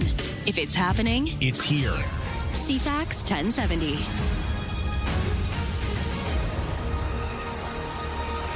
Good morning, 7:31 on Friday, June 12th. Traffic note for you right off the top. There is a crash on Souk Road, right by Happy Valley Road. So watch out. Souk Road, Happy Valley, collision there causing a backup. We'll get you details on traffic in just a moment. Right now, the news begins, and here is Lisa Best. Thank you. Good morning. Canada Post rolling out their latest phase of the transition from door-to-door delivery to community mailboxes, selecting more than 36 communities that will undergo the conversion starting next year. The list for 2027 includes Colwood, Esquimalt, Langford, Saanich, Songhees First Nation, Victoria, and View Royal. Canada Post says it will also begin discussions with local government to begin the conversions. The change will also see additional 485,000 addresses move to a more centralized mode of mail delivery. Those homes come on top of the 136,000 addresses in 13 communities already selected for conversion later this year or early next. Switching the 4 million addresses that still enjoy doorstep delivery to community mailboxes within about 5 years marks a key pillar in Canada Post's plan to overhaul its business model. This in the face of declining letter mail and mounting financial losses. Another 119 BC residents, or about 4 every day, died of toxic drug overdoses in the month of April. The BC Coroner Service says 68% of those between the ages of 30 and 59 when 76% of them were male. Since 2021, the past 5 years, the death rate among individuals 60 and up has remained relatively stable, while the death rate among those between 19 and 59 has declined significantly over the same period. BC would have liked to see the federal government's new online harms bill go a bit further with a bit more teeth. Attorney General Nikki Sharma says the bill doesn't address all the province's concerns and lacks a requirement for AI companies to report violent content to police, which may have helped avert a tragedy in Tumbler Ridge in February. I spoke with the Minister Miller about this directly yesterday, and what we've asked for and what's contained in the bill. He responded to me that they're looking at really clear transparency measures and guidelines that the regulator will set up to set out what type of reporting safety requirements should be there for all platforms, and then some kind of transparency and reporting requirements. It does fall short of what we asked for, and we're waiting to see if it's enough. Sharma says many of BC's suggestions were included, and she says the bill needs to move quickly now. Moving quickly across the border, a new seaplane route between Victoria and Seattle is now in service once daily, giving travelers a 30-minute cross-border connection between the harbors of two coastal cities, Victoria and Seattle. Harbour Air launching the seasonal service yesterday from the Inner Harbour. Airline CEO Bert van der Stage says it's a route they've wanted to fly for some time now, and the launch day was on purpose. So we've obviously been watching what demand looks like. We saw that things are changing, in particular in summer, in particular because of the FIFA tournament, as Seattle and Vancouver both being host cities for FIFA. We felt the timing is perfect and elected to do the first flight between Victoria and Seattle on the first day of the FIFA games. Route running daily with service scheduled until September 30th. And golfer Phil Mickelson has been kicked out of the golf course. His longtime club near San Diego confirms it has banned him. Golf Digest says it happened after Mickelson was accused of inappropriate contact with a female employee. An attorney for Mickelson says there is video evidence contradicting the allegations. That is your news to 7:35.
Your CFAX 1070 news poll question this morning. Are you following the FIFA World Cup soccer tournament?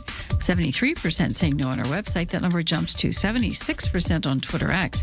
You can vote now at CFAX1070.com. Social media, also the iHeartRadio app's available for you. I'm Lisa Best, your news time, 7:37. Thank you, Lisa. A lot of folks weighing in on Canada Post's news that the next round of door-to-door deliveries to be phased out include a lot of Victoria, the greater Victoria area, up in Nanaimo as well. People weighing in at 7:10. We'll get back to that in just a moment. But right now, let's take a look at the sports. We're going to start with the World Cup of Soccer. The day's arrived. Canada will play its first ever FIFA World Cup game on home soil this afternoon when they take on Bosnia-Herzegovina. This one's at the Toronto Stadium. And if you're wondering, this is in the 12 o'clock hour, our time, so noon hour. I think it's 12:30 specifically that game will get going. We will not have Captain Alphonso Davies in the lineup. He was ruled out for today's game because of that ongoing hamstring injury he's recovering from. And then Vancouver, our first game hosting will be tomorrow. The Carolina Hurricanes are one win away from their first Stanley Cup in 20 years. We saw yesterday the Golden Knights with a 4-2 victory, taking a 3-2 lead. The Vegas Golden Knights lost William Karlsson. The Knights center left the game, Game 5, and the Knights 4-2 loss to the Hurricanes after getting hit into the boards during the second period. He did not return in the second half of the night. Without him, Vegas took 4 penalties that turned into 2 Carolina power play goals. Vegas coach John Tortorella says Karlsson is an important piece of the team. Up the middle of the ice, penalty killer, power play guy. He's a winner. All right, so Hurricanes defeat the Golden Knights 4-2 in Game 5. Carolina with a 3-2 series lead. Victoria Harpercats baseball team with a loss against Edmonton last night. 9-5 was the score for Edmonton. But out of those 3 games, Victoria won 2 out of 3. And they now come home. Harpercats will be at Royal Athletic Park, Wilson's Group Stadium tonight to take on the Springfield Drifters. In the Victoria Shamrocks lacrosse scene, they're hosting the Burrards tonight at the Q Center, 6:30. And I have a text message here. Good morning, Ryan and Lisa. The Junior A Shamrocks are hosting the Burnaby Lakers as well tomorrow. This is 3:30 at the Q Center. Go Rocks, says the text. Thank you very much for passing that on. And that's your sports to 7:39. Traffic and weather coming up. We have a crash. This is Souk Road at Happy Valley. If you got any updates, text me at 71010.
CFAX traffic and weather. Let's start with the crash on Souk Road at Happy Valley. It's backing things up, but not tremendously. It just happens to be a lighter than usual volume delay kind of day out of the West Shore.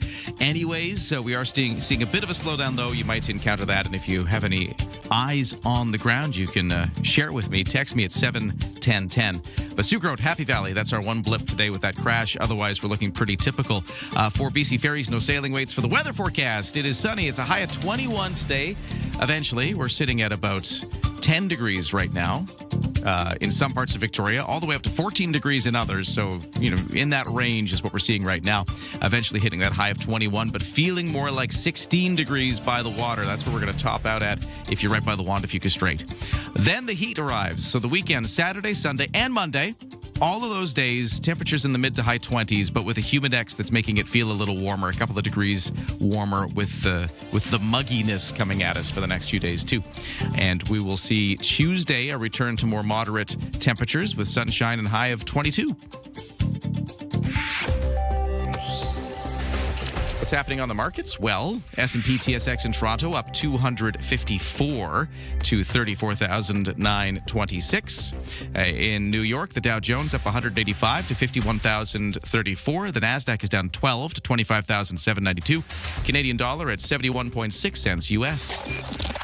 Ryan and Lisa are ready when you are. Good morning. Day or night, find the highlights under latest audio at CFAX1070.com and on the free iHeartRadio app. We love it when you join the conversation at 7:10:10, and you're joining the conversation about community mailboxes. Canada Post in the year 2027, they've now unveiled the next round of Canadian communities that currently got door-to-door delivery that'll be phased off of that and onto community mailboxes. This is over the year 2027. So we're talking 6 months from now this starts. A lot of Victoria in the area on the list. So we've got, Esquimalt, Colwood, Langford, Saanich, Songhees Nation, View Royal, Victoria itself. We've also got Nanaimo on the list. Now, those are just a few of the local ones, but there's hundreds of thousands of homes all across Canada that are announced, and they're doing this everywhere. Everybody's getting phased out. Right. How are you feeling about it? This texter at 71010 says, re-community mailboxes, you can get small parcels delivered in the locked parcel boxes. You get a notice and a key for your own box. Right. I'll miss the convenience of mail at my door, but the parcel feature is handy. We had a community mailbox in our previous home, and it was no big deal. However, I am getting older and stiffer. That's from Vivian. Okay. Yeah, thanks All for good the points. text. Yeah. I don't have a problem personally with community mailboxes. We had them in Ottawa, at least, no problem, except for the fact that occasionally they were broken into. They would be able to open the whole bank and access whatever was in the mailbox. So that's a concern. We need to make sure that they're secured. Canada Post says this texter really needs to rethink their service model for sure. However, changing to community boxes is one concept, but it shouldn't be the only one. What about delivery on alternate days, Monday, Wednesday, Friday, or 1 week, or whatever? Sad to see the mail persons disappear. And I guess they'll still have jobs servicing these boxes. They just won't be doing the door-to-door. And that actually ties into another text here, which said, where was that one? Did it disappear? Oh, it was right in front of me. It was just wondering how many mail workers would lose their jobs because of this. That's the next shoe to drop, because obviously we don't need as many. Yeah, there's the text. What about the mail carriers? How many will be unemployed? Well, I don't have an exact answer for you, but this certainly has come up. I know Canada Post themselves previously, not right now, this latest announcement didn't come with any news about that, but I know previously they have said, one, they've laid off a bunch of managers, and two, they're hoping to reduce the size of their mail carriers through attrition rather than layoffs. So they say they shouldn't have to lay off anybody. The union disagrees and argues that maybe layoffs could be coming, but that seems to be the latest I can find on the two sides talking about that. If that helps answers your question there, texter. And then I got another one here at 71010 who says, my postal code is on the list. I live in a townhouse complex with a community mailbox on strata property. Is that still considered door-to-door delivery? I think you're already, in that case, a community mailbox. This is just when it's, if you've already got that, you're fine. And many communities already have that. This is not like everybody's going to be affected by this. Just some of those holdouts, of which there are quite a few around the Greater Victoria region. But, new subdivisions they've been putting in, they tend to have the community mailboxes. We already saw a number convert back under the Stephen Harper years when they were starting to do all of this. But then Trudeau stopped it, and now we're kind of resuming it. So that's where we're at right now, if that helps answer your question, texter. We love it when you chat with us at 71010. Right now, let's get to the headlines with Lisa. Another dead gray whale found off the BC coast this year. This is the 10th if you're keeping track. The latest discovery took place last weekend. Someone spotting the animal floating off the northern tip of Vancouver Island. Fisheries and Oceans Canada says it's hoping to get another sighting to help find and secure the carcass. The record for number of dead gray whales found off the BC coast, the highest, 11. That was in 2019. Officials are worried about more cases this year due to lower food supplies for the big mammals during the summer feeding season. Roots Corporation reporting a loss of just over $10 million in just its first quarter as it continues to review strategic alternatives, including the possible sale of the Roots brand. The clothing retailer says compared with a loss of $7.9 million a year earlier, sales in the quarter totaled $42.6 million for the quarter, up from $40 million a year earlier. In March, Roots launched a strategic review to maximize shareholder value, including an evaluation of the range of alternatives available. British painter David Hockney has died just a month short of his 89th birthday. Hockney studied at the prestigious Royal College of Art in London. Later relocating to Los Angeles, he would spend much of the 60s there and eventually settle. He established himself as a key figure in the pop art movement, whose work is characterized by self-portraits, still lifes, a depiction of friends, lovers, and later his beloved dachshunds. And Alanis Morissette, Michael Bublé, headlining Canada's FIFA World Cup opening ceremony today. The Ottawa-born Morissette will sing the national anthem before Canada faces Bosnia-Herzegovina in Toronto Stadium. The pre-match ceremony will also feature performances by a diverse lineup of Canadian artists: Jessie Reyez, William Prince, Michael Bublé, of course, and Alicia Cara, just a few of the names on the list. And Toronto-born comedian Will Arnett will also take part, with the Arrested Development actor acting as an ambassador for this year's festivities. And that's your news to 747. You were young and your heart was an open book. You used to say, live and let live. But if this ever-changing world in which we live in makes you give in and cry, say live and let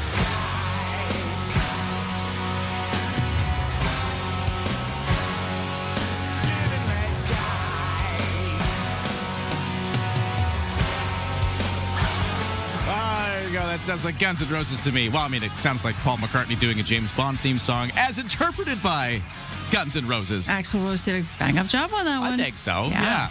There you go. That is your cue to text ROCK and be entered into the CFAX Summer of Rock. We do the draw Monday for those tickets. It's all powered by the Sax Point Pub in Esquimalt.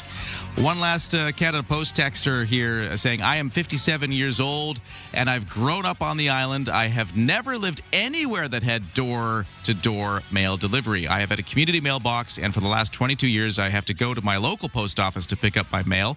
I think folks will get used to the change easily. That's from Shelley. Okay. Thanks for weighing in, Shelley. Okay, we're going to talk Santa's Anonymous next, because even though it's June and we're heading towards a very hot weekend, we're still thinking about CFAX Santa's Anonymous, because it's not just about Christmas. We'll explain how next. From CFAX 1070. Here's what's happening around the island. From June 11th to 27th, you can lock in for love with the BCSPCA Victoria and raise money to help injured, homeless, and vulnerable animals right here in Victoria. June 13th from 11 to 5 at Ship Point, it's the Summer of Soccer Family Fun Day. There's free music, games, and food. Details at dvba.ca/Summer of Soccer. Get more event info at CFAX1070.com. If it's happening, it's here. CFAX 1070.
CFAX 1070 traffic and weather. Hey, by the way, how's things looking on Souk Road near Happy Valley? I think there's still a crash situation slowing things up, but it hasn't been that bad. Luckily, the commute in that part of the greater Victoria area has been fairly light today. It's Friday. I don't think as many people are coming into town. But we do have this collision on Souk Road and Happy Valley Road causing a bit of a slowdown. Let me know what you see at 7:10:10. For the rest of the commute, it's looking pretty good. No problems. For BC Ferries, no sailing waits. For the weather, sunshine, highs of 21 today. A little cooler by the water. Clear skies tonight. Still a little breezy by the water. Lows to 11. And then tomorrow, the heat comes in. Highs of 26. A humidex of 28, so mugginess in there, making it feel warmer. But cooler by the water. Only about 19 degrees if you're by the windy Wandafuka Strait. Then that same forecast, just take that and copy and paste it to Sunday and to Monday. And then Tuesday, we kind of come down and the temperature's a bit back down to around the low 20s with some mostly sunny skies, but maybe a few clouds here and there as we get into next week. Right now, the official temperature at the Victoria International Airport is 13 degrees. Ryan and Lisa, mornings on CFAX 1070. Well, your donations to CFAX Santa's Anonymous help all year round, not just at Christmas, and we're finding out some of the ways that happens with Christine Goodsir, Executive Director of CFAX Santa's Anonymous, on the phone with us. Hello, Christine. Hello. Hi to Ryan and Lisa. Great to see you. We were just talking to you yesterday, actually, because we went and we were at Santa's Workshop, which is, in June, a bustling, busy place still. I know. It really is. And it was so nice to have you there. Well, it's always great to talk about the things we do like this. So we give out these children's grants with some of the money that you donate kindly out there. And we want to talk about one of the places that this goes, one of the ways your money helps right now. And we're going to talk about the Burnside Gorge Community Association. What's happening there? Well, since 2020, Burnside Gorge Community Association reached out to us because they had a fresh fruit and vegetable program that was no longer going to be funded by the federal government. So they asked us to help them, and we did. We stepped in, and then we realized how important this really was and how important weekly fresh food and vegetables and eggs and bread were to local families. And the demand was so high and continues to be so high, increasing each and every year. Lisa came out and we packed them up when, I think it was about 2023 that we did that. It's been a couple of years now. Yeah. And it was amazing. It was really quite a large bag, not just a small bag of food. And quite a variety, wasn't it? It was a very long table full of different varieties of fresh fruit and vegetables. And that's what I was most impressed with, Christine, is the fact that you can't go wrong with giving families fruit and vegetables and bread and eggs and just some staples that would probably not be in their cart if they were shopping on their own dime. And this year, it came to us, the request, but they were even facing another increase. The Canada Food Price Index, they predicted, was going to be between 4 and 6% rise, and it did. So we donated $21,000 for May and June to help 480 families. So that's families with children have some fresh fruit and vegetables and bread and eggs. Wow. Okay. Again, your donations to work out there in the community. That's just one of the children's grants we've been able to give out to make sure, in this particular case, hunger is addressed in our community. And if you want to support these kind of things, we've got this new way you can donate. If you go to the website cfaxsantas.com and you make a donation under Kids Count, that's what we call our efforts beyond Christmas. Kids Count. It's grants like this. It's other things in the community. But if you go to the website and you want to donate to it, Christine, this is really cool. This is new. You can actually direct your funds to something like this. If you were like, hey, you know what? Hunger is big for me. I really want to do food security. That's what I like to support. You can actually on the website direct your donation to that area, or maybe it's something else. Maybe it's summer camps, or maybe it's whatever. There's all these different ways you can direct your funding now. We have 5 funding focuses. Again, Lisa's been sitting on that committee with me now for many, many years. And it's really great because we're able to really focus on what's happening in the community this year. These 5 funding focuses, however, have been pretty important all the way through, which is education, and that might be for tutoring. It might be for, some literacy support. And then hunger, of course, always. I mean, we just can't keep up in this community with feeding people, especially children. Mental well-being. I mean, all of the fallout of stress in the family for kids can keep climbing up through their lives. So addressing mental wellness, sports and summer camp. I mean, we got to have fun. They're kids. And then, of course, the greater good. And we always call it that because when we donate to the greater good, we can respond to things like a family that suffered a fire, and firefighters in the community are happy that we are there to help pick up those pieces a bit, especially in those critical first few days. So you can choose your focus. And then you can, let's say you decided to donate $100. You can actually select 2 of those funding, or 3, you can split or it. all 5. Yeah, you can split it. That's cool. Split it up. Yeah, and you receive a tax receipt. So that's important. The three of us played around on that yesterday, and it was wonderful. Christine, just give an example of some of the things, say in a case of an emergency like a fire. What would be something that you would do immediately to help kids? What happens in our community is there's about a 3-day, support system in place in the community through fire. But unfortunately, after those 3 days, everything, you're in a motel or a hotel. After those 3 days, that's it. Then you're on your own. And so if you didn't have fire insurance, or you're waiting for it, or you lost everything and it's so hard to cope. It could be grocery gift cards, because of course cooking in these places isn't easy either. So you can go and get some food at the grocery store. And then, of course, merchandise gift cards. You've lost your clothing. You've lost everything you have. And then, of course, we're there to step up with the toys, even just a few comfort things right out of the gate. But the greater good, that's where we can respond like that quite quickly. Other things have happened where service providers gotten a hold of us that a child didn't, have the very special not covered glass lenses that they needed to see properly at school. Well, we stepped in. Oh, that's great. Examples of how, on behalf of our donors. Yeah, examples of how it all helps your donation, where it goes to. Christine Goetzer, we got to let you go, though, from CFAX Santa's Anonymous. Kids Count, it's helping beyond Christmas. Thanks for talking to us about it. Thank you. We got to take a break. 8 o'clock news next.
CFAX Victoria, an iHeart radio station.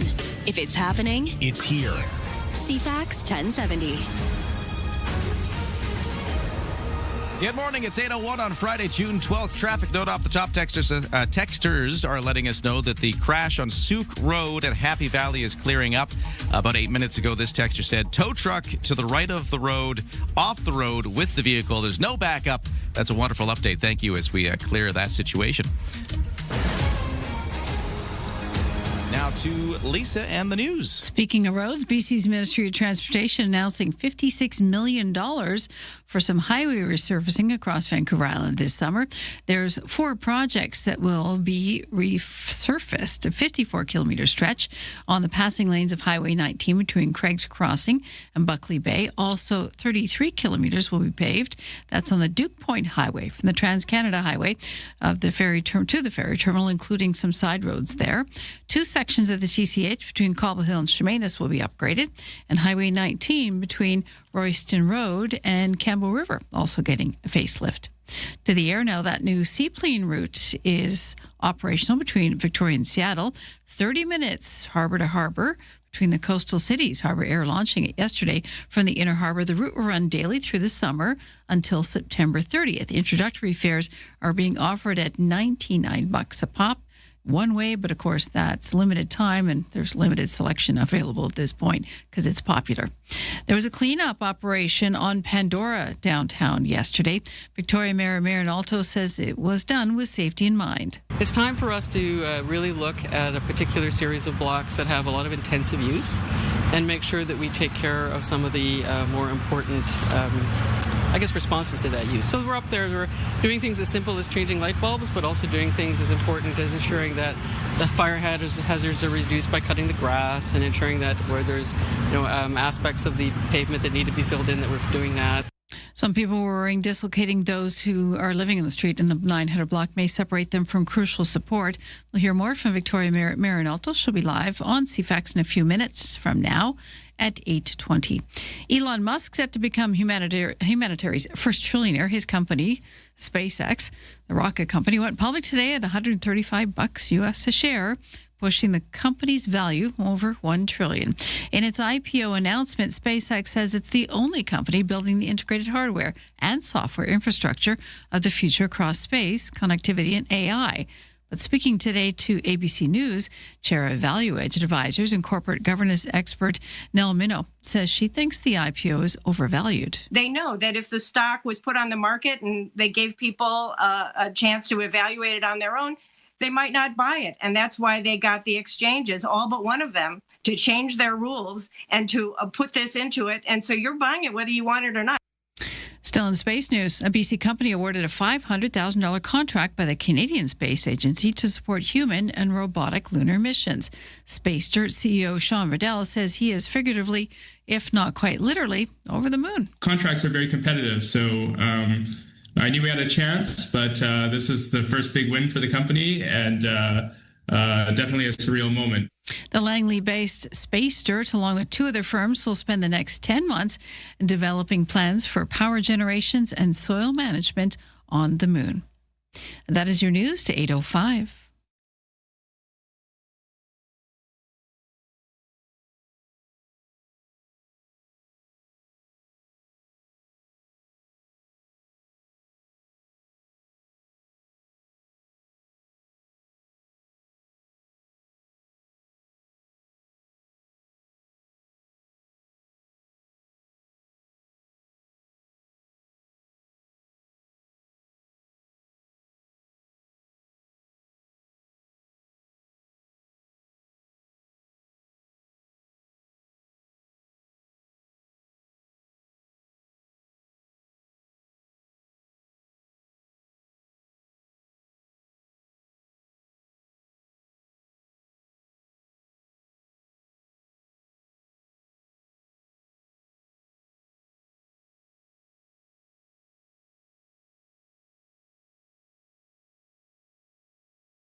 Your CFAX 1070 news poll question we're asking, with all the games on now, are you following the FIFA World Cup soccer tournament? Currently just over 70% on Both our website and on Twitter X are saying no, 74% no. You can vote at CFAX1070.com. Twitter X, also the iHeartRadio app. I'm Lisa Best. Your news time is 8:06. Thank you, Lisa. The crash on Souk Road at Happy Valley has cleared, according to our texters. There was a tow truck just dealing with the aftermath a little while ago. It's off to the side of the road, or gone by now, and things are moving. Thanks so much for keeping us up to date. That was the only kind of blip on the traffic radar, but we'll tell you what else is going on in just a moment. This is your TSN Radio FIFA World Cup 2026 update. I'm John Rodenberg. At long last, it's World Cup Day in Canada for Canada. The first ever World Cup game on Canadian soil as Canada takes on Bosnia and Herzegovina this afternoon at 3 o'clock Eastern.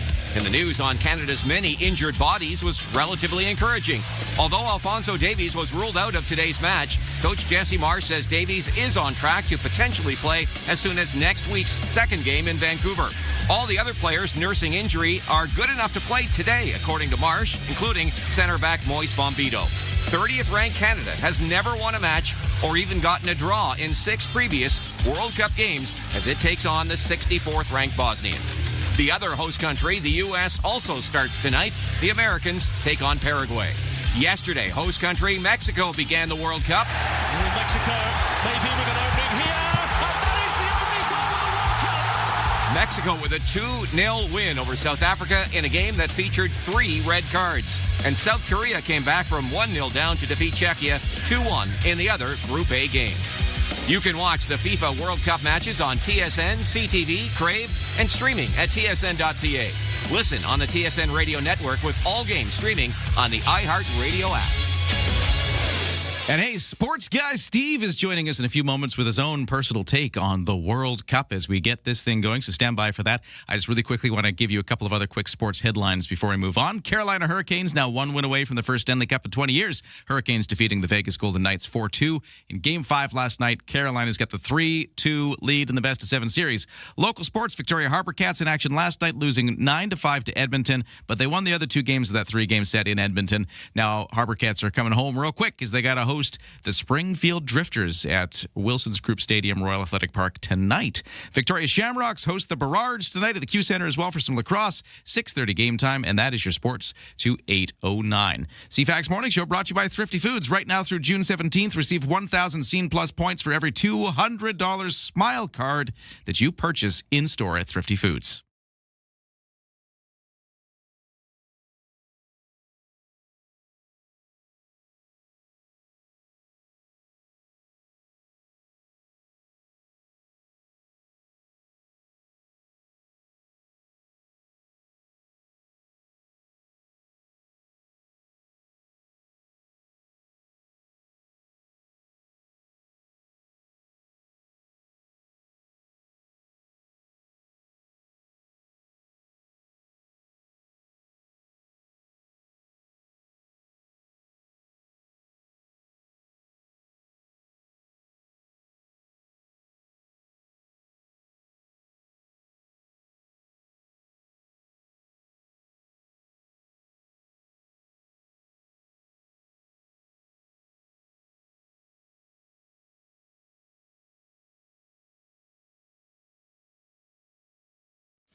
CFAX traffic and weather. Crash is cleared at Souk Road and Happy Valley. We have a pretty easy commute from here with no major delays out of the West Shore and no other collisions. So we do have the construction work, though, in several spots around town, as we have had all this week. There's still the Cook and Yates work. There's still the work going on along Quadrant Caledonia for that gas main work.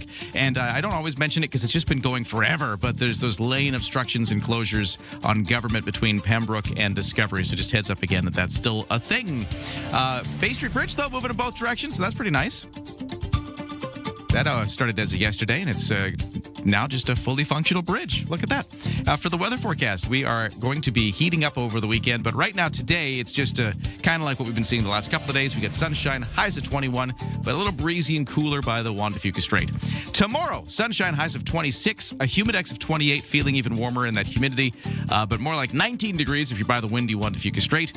Then that same forecast applies to Sunday and Monday before it cools down a little bit again on Tuesday. Still sunny and warm. It's still like 22 degrees on Tuesday, but the real peak of the heat is going to be the next 3 days. On the markets, S&P TSX up 185 at this hour to 34,856. The Dow Jones up 403 to 51,252. The NASDAQ up 36 to 25,846. Canadian dollar at 71.6 cents U.S. The best way to start an island morning. Ryan and Lisa on CFAX 1070. All right, as we talk about the World Cup and Canada hosting its first game today, we got to turn to sports guy Steve. To the lineup in his first offering. Touch the ball, Joe. The golden goal. It's Sports Guy Steve. Oh, my goodness. What did you say? You heard me. Here's sports guy Steve. The first ball's been kicked. The first obvious dive has been made. And the yelling at the referee has begun. Yes, the World Cup is underway. The last few weeks have been mostly about anything but actual games and sports. U.S. not letting in the referee from Somalia, the ballooning cost of hosting the games, FIFA being totally insane with its request to stop traffic and dismiss the BC Sports Hall of Fame. But for the next 6 weeks, I'm going to shift to sports fan mode. I invite you to join me in that. I was shocked to see how many Mexican fans converged on the fan zone at the PNE yesterday to jointly cheer on their team. That's not what I expected to happen with these watch parties. So I stand corrected. I was wrong. There was real joy, real pride on display. I'm going to try the one in Langford a couple times, see what it's like, see if I enjoy it. I look forward to seeing the greats like Messi and Ronaldo on the field and to see who the next Rossi will be. I'm dating myself. Italian fans will appreciate it, though. I will be watching at noon to see the Canadian team on Canadian soil singing the Canadian anthem. I will join them in those songs next Thursday at BC Place. I'm really excited about that. There are a few things that get this sports fan cranked up more than cheering for my country. I'm so proud of what the Maple Leafs stands for. I appreciate our athletes' dedication to make our team and represent a country that gets far more things right than it does wrong. As for the costs, I'm going to say to myself, well, some of that security is officers from Vancouver Island who use that money to feed their families and keep our small businesses afloat. Enjoy, everybody. Steve with the silver linings. Out of the ballpark once again. Love it, Steve.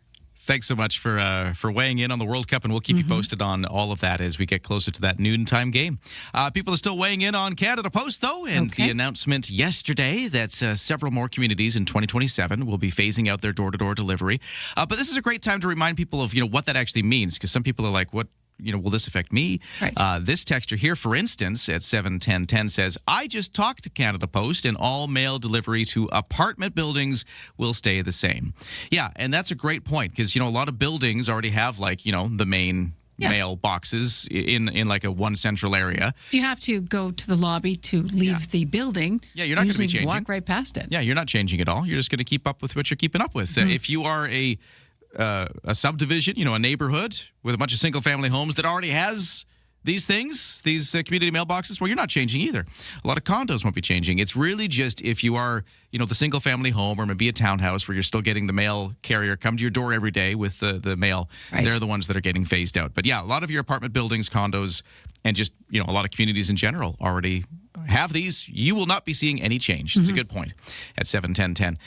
This texter at 71010 says, good morning, Ryan and Lisa. Pros and cons with the super mailboxes. Pro, cost savings. Con, going down to check out the box to find out there's no mail. Think of the exercise you got. Something like that? Yeah, the texter continues. Pro, getting more exercise, checking out, you have no mail. Exactly what you just said. Con, falling down the icy sidewalk that wasn't cleared by your neighbors. That's kind of a fun one. I like that. Thank you. That's from Guy, who texts in at 71010. Taking us there. All right, what else is going on? At 8:15, here are the headlines with Lisa. The U.S. president says a deal ending the war with Iran and the U.S. and Israel could be signed as soon as this weekend. He says it's so close to becoming reality. That's the reason he calls off fresh strikes on Iran that was previously planned for yesterday. On the other side of the fence, Iran state media says Tehran hasn't agreed to any deal at this point. Sticking points have long included the fate of that country's enriched uranium and the release of Iranian assets frozen by the U.S. The search continues for a 19-year-old suspect connected with the fatal shooting of a Toronto police officer yesterday. Tributes continue to pour in for 43-year-old Constable Mark Pinzotto. He was shot at an apartment building yesterday as officers carried out an investigation into multiple shootings in the city. Another 19-year-old faces a first-degree murder charge. The constable, leaves behind his wife and 14-year-old twins, a boy and a girl. Taylor Swift inducted into the Songwriters Hall of Fame in a special ceremony last night in New York City that saw her introduced by legendary filmmaker Steven Spielberg. At 36, she is now the youngest woman ever inducted. Swift gave a 21-minute acceptance speech. She traced her career and paid a lot of respect to the countless people who helped her make this journey possible so far. That's your news to 8:17. Busy week for stuff happening in the city of Victoria. We've been talking about the Johnson Street Parkade rooftop gardens. It looks like they did endorse the kind of exploration of that at council yesterday. Yesterday, we were seeing that 900 block of Pandora, the block of Pandora, with the big cleanup that was going on. And what's happened there yesterday? What kind of changes can we expect for Pandora? Well, we got a lot of things to talk about that have been happening this week. So let's get the Mayor of Victoria on. Marion Alto is joining us in just a moment to run down some of these issues. And if you got any questions, text us at 71010.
CFAX 1070 traffic and weather. Crash on Souk Road at Happy Valley is all cleared up. Thanks for our texters keeping us up to date there.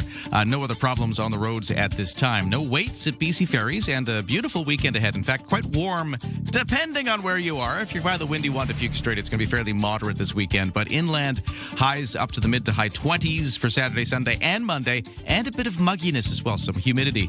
Humidex of 28 degrees is featuring into the weekend forecast as well. Right now, we're sitting at 13. Actually, no, sorry, just ticked up to 14 degrees as the official temperature at the Victoria International Airport. The whole morning show here brought to you by Coastal Heat Pumps. For a comfortable home no matter the season, big savings on your heating bill. Talk to Coastal Heat Pumps, designed for comfort, the South Island's Elite Plus Fujitsu Air Stage dealer. Let's get started. Start your day informed and entertained. Ryan and Lisa, mornings on CFAX 1070. So much going on with the city of Victoria. We got to check in with the mayor, Marion Alto, joining us on the line right now. Hello, how are you? I'm well, thank you, Ryan. How are you today? I'm doing all right. I hope you don't mind. I'm going to try to hit a bunch of different things to update today because it seems like there's a bunch of them. So let's go through. I want to talk about what's happening on Pandora, the 900 block. I want to talk about Rifflandia, but maybe we should talk about the rooftop gardens, or garden, I should say, on Johnson Street Parkade, just because we had a ton of people interested in that this week here on CFAX. I know yesterday at City Hall, when you guys were discussing this, it moved forward. It's not like it's approved as a final thing or anything, but council seemed to endorse the general idea and exploring it. So why don't you take us through what this is? Sure. Yeah, it's a great opportunity for us to explore, and you're right, that's where it is. Yesterday, Council approved staff doing an analysis with a variety of different perspectives around cost, engineering, capacity, the stuff that you'd expect and hope for, about a proposal that's actually been circulating for quite a few years from the Downtown Residents Association, looking for a new space or another space, actually, to have some type of an allotment or a public garden. And there is one, as you know, on Yates Street, but it's quite small, and there's a very, very long waiting list. I believe that they mentioned that there's about 160 people waiting to be part of that.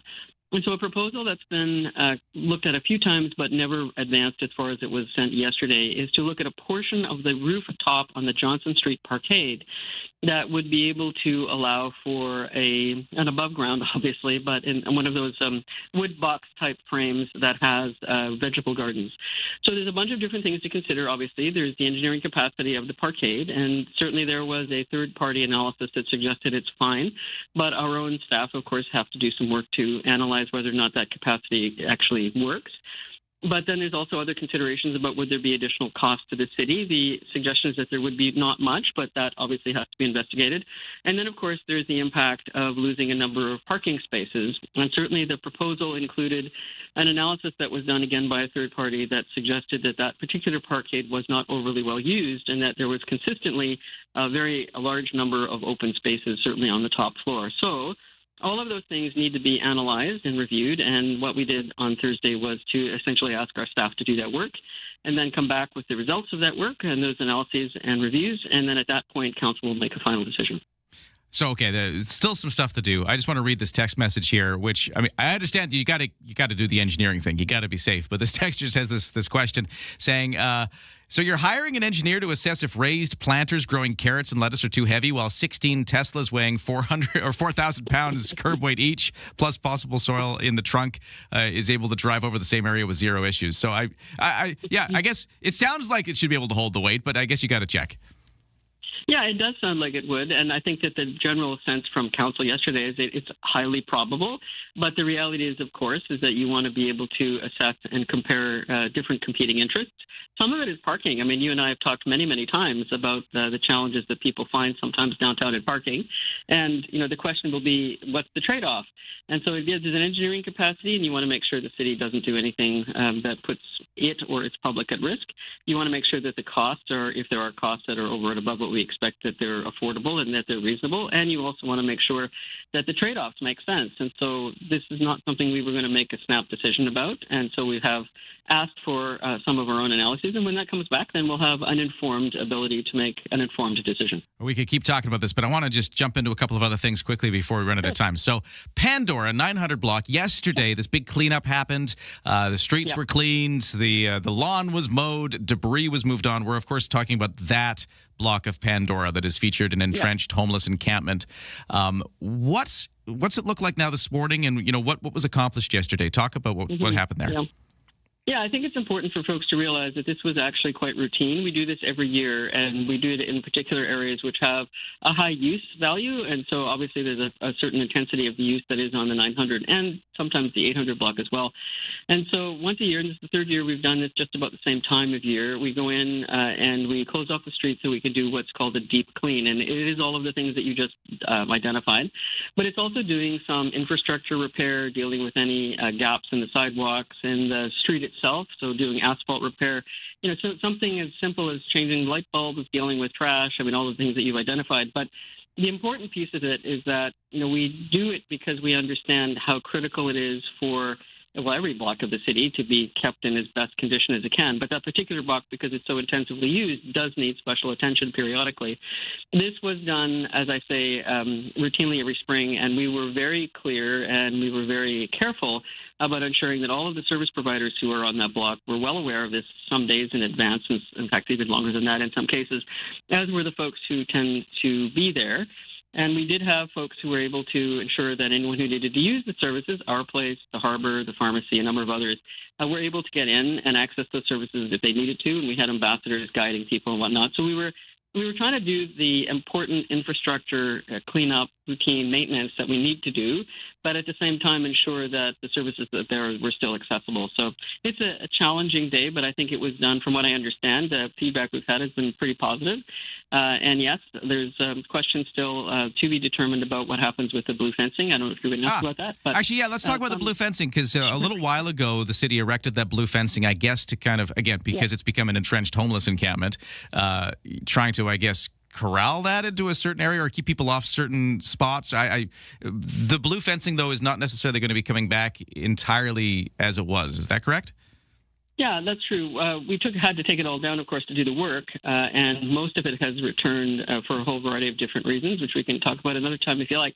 But what we are looking at as we proceed, of course, with the next steps in the community safety wellbeing work, we are going to begin testing what we need to do in order to bring the whole block, and in fact, not just the 900, but the 7, 8, 900, and 1,000 blocks back into an accessibility, an area that's accessible for everyone. And so we will be working, obviously, with bylaw, with staff, with our city staff, with the staff at the service providers that are there, with the police department, with a whole lot of different partners to test what works. And so we're moving, as you and I have talked many times, towards a more accessible few blocks. And it's incremental, and it certainly requires extensive collaboration, and we continue to do that work. But we're hopeful that it's beginning to look a little bit more accessible, and it will continue to be so as we do the work. We got Victoria Mayor Marion Alto here answering a bunch of questions with lots of stuff happening this week. Okay, one more quick one. We don't have a ton of time, but one of the big stories this week has been the demise of Rifflandia, our big music festival. Now, obviously, this isn't a city thing; it's its own thing, but it does impact the city when we lose something like this. And one of the things that came up is we heard that venue problems were one of the issues. It's not the reason the whole thing is closing. They had other problems, but they were trying to do one more, and they were trying to get back into Royal Athletic Park, which I guess didn't quite work out for the month of September. And I just wanted to get a sense of what is happening at Royal Athletic Park, which meant you couldn't get Rifflandia back there.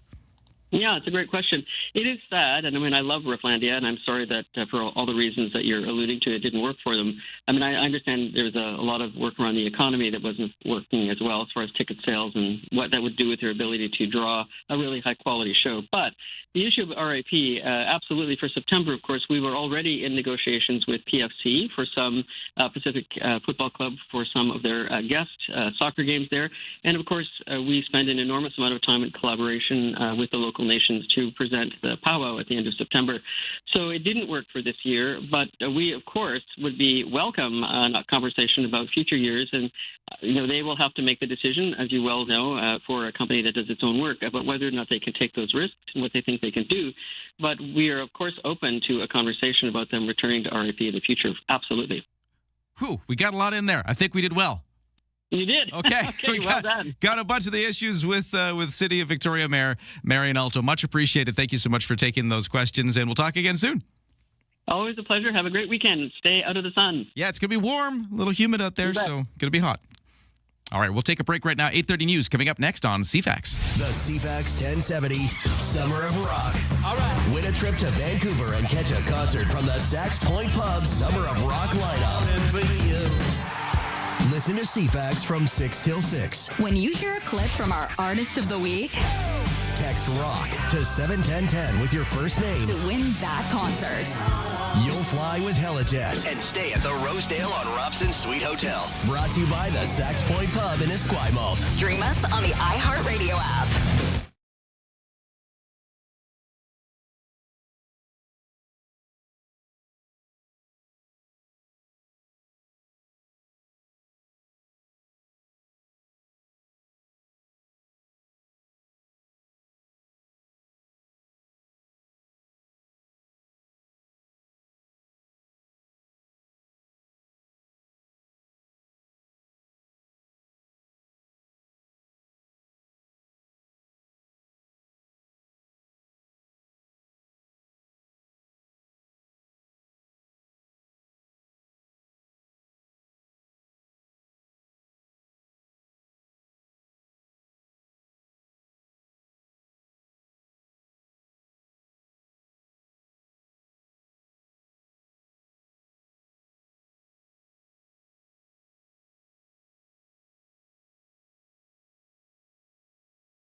CFAX Victoria. An iHeart radio station. If it's happening, It's here. CFAX 1070. Good morning, 8:31 on Friday, June 12th. It's going to be warm and sunny today, but even warmer over the weekend. We'll get you a full forecast in just a moment. Right now, the news begins, and here is Lisa Best. It is a great weekend for a road trip. BC Highway Patrol is reminding people there was a spike in deaths on the roads during the Victoria Day long weekend, along with an increase in excessive speeding tickets. It shows that too many drivers are exercising poor judgment behind the wheel. 5 people died on BC roads this year during that May long weekend. There were no fatalities during the May long weekend in 2025. BC Highway Patrol wrote up over 9,600 speeding tickets and over 403 excessive speeding tickets during the campaign last year. This year, 7,900 speeding tickets were handed out, but a good chunk of those, 568, were for excessive speed. 48 of those excessive speed driving were on Vancouver Island. Police say the lower overall number for tickets is good, but it's not an indication that people are actually driving more safely when there's more stunt driving and excessive speed driving underway. Prime Minister Mark Carney is in Paris. He's set to meet with the French President Emmanuel Macron ahead of the G7 summit next week. The Prime Minister will meet Macron at the Palais d'Élysée this evening, where the two leaders will issue joint statements. Carney will also host a news conference before attending a dinner with Macron. The bilateral meeting could be one of the last between the two leaders, as Macron's second term is coming to an end in May 2027. Busy place. Now, a government official who briefed reporters ahead of the trip framed the meeting as Canada passing the G7 presidency baton to France and said the leaders will likely discuss how to advance the strategic partnership between the two countries. Elon Musk is becoming humanity's first trillionaire. His rocket company, SpaceX, went public this morning at $135 a share, pushing the company's valuation over $1 trillion. In its IPO announcement, SpaceX says it's the only company building the integrated hardware and software infrastructure for the future across space, connectivity, and AI. But speaking today to ABC News, chair of Value Edge Advisors and a corporate governance expert, Nell Minow, says the company's financials do not support the valuation. You're going to wake up with this in your retirement fund tomorrow, like waking up to your Christmas stocking with a lump of coal in it. On that note, some of the hottest names in U.S. technology sector are going public at eye-popping valuations, including that one. Brianne Gardner, Senior Wealth Manager at Velocity Investment Partners at Raymond James, says she recommends investors wait 5 to 7 months before allocating to a new public company. We'll let the first wave of hype cool off and then evaluate the business like any other investment that we invest in. So for me, really, it's at this point, yes, I can evaluate their financials, their valuation, insider activity, technicals, and really look at other factors I consider before making an investment. Gardner says IPOs can have strong first-day performances, but then lag in the overall market over the long term. A BC company awarded $500,000 contract by the Canadian Space Agency to support human and robotic lunar missions. Space Dirt CEO Sean Riddell says the moon has rich resources from ice to highly valuable helium-3. The moon's a great kind of sandbox for space exploration as a whole. There's other interesting places to go, Mars being one of them, or asteroids, but they're much further away and the missions become much more complex. Riddell adds, with rocket technologies improving, going to the moon becomes quite attractive. And the Trump administration now fighting a court order to remove Donald Trump's name from the Kennedy Center in Washington. The president's name is supposed to come down and be removed from the Performing Arts Center by today, but late yesterday, the Justice Department filing a notice of appeal challenging a ruling that found the attempt to rename the center was illegal. The Justice Department is arguing that removing Trump's name now would, quote, impede the center's fundraising efforts. We'll let you know what happens next and what is going to be named next. That's your news to 8:35.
Your CFAX 1070 news poll question. Are you following the developments of the FIFA World Cup soccer tournament? About 70% and change on both our website and on Twitter X are saying no right now.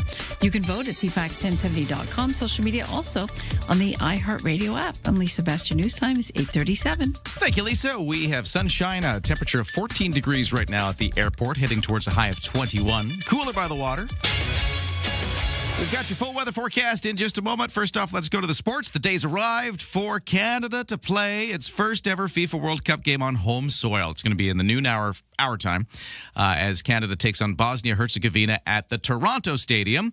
No captain Alphonso Davies. He was ruled out for today's game due to a hamstring injury that he's still recovering from. That's in Toronto today. Vancouver gets its first game tomorrow as one of the other host cities. Now over to hockey, where the Carolina Hurricanes are one win away from their first Stanley Cup in 20 years. The Hurricanes defeated the Vegas Golden Knights 4-2 in Game 5 last night. Carolina taking a 3-2 lead in the best-of-7 series. Something else that happened yesterday was that the Vegas Golden Knights lost William Karlsson in the game. In the game, he got hit into the boards during the second period. He did not return, and as soon as he was gone, things kind of went downhill. Vegas took 4 penalties that turned into 2 Carolina power play goals. Vegas coach John Tortorella says Karlsson is an important part of the team. Up the middle of the ice, penalty killer, power play guy. He's a winner. Vegas needs to win in Game 6 if they want to get back into this thing, and that's going to be on Sunday.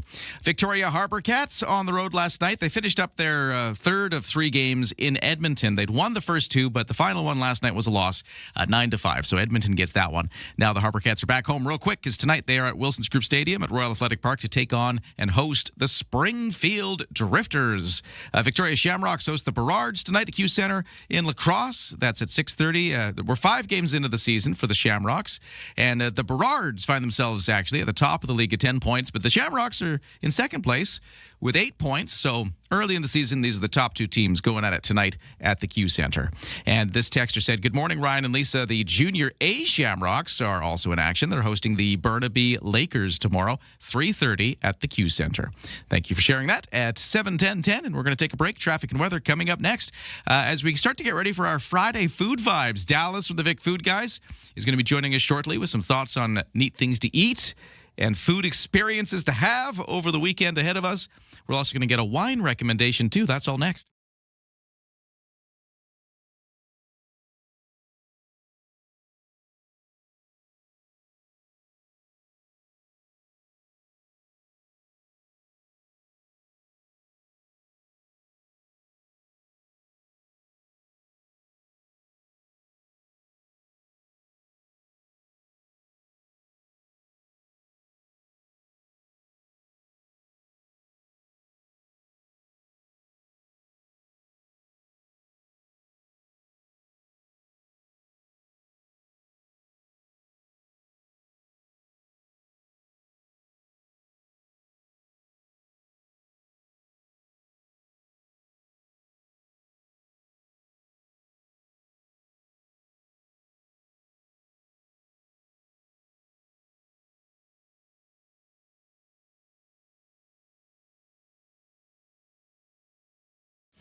CFAX 1070 traffic and weather. Watch out for ongoing road work at Cook and Yates. We've also got the Quadra gas main work with delays around about Caledonia. For the rest of the commute, though, it's lighter than usual volume delays out there, so enjoy it. And for the weather forecast, enjoy that too. Sunshine and a high of 21 today. A bit cooler by the water, so like 16 degrees by the water. 21 if you're a little bit away from the windy one to Fuca Strait.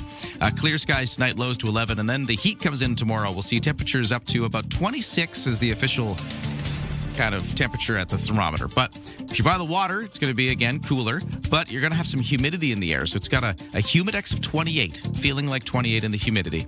Same thing for Sunday and Monday. So just sort of that warm mugginess, cooler by the water. That's what's happening for Saturday, Sunday, Monday. Then moderating a bit on Tuesday with a high of 22 degrees expected.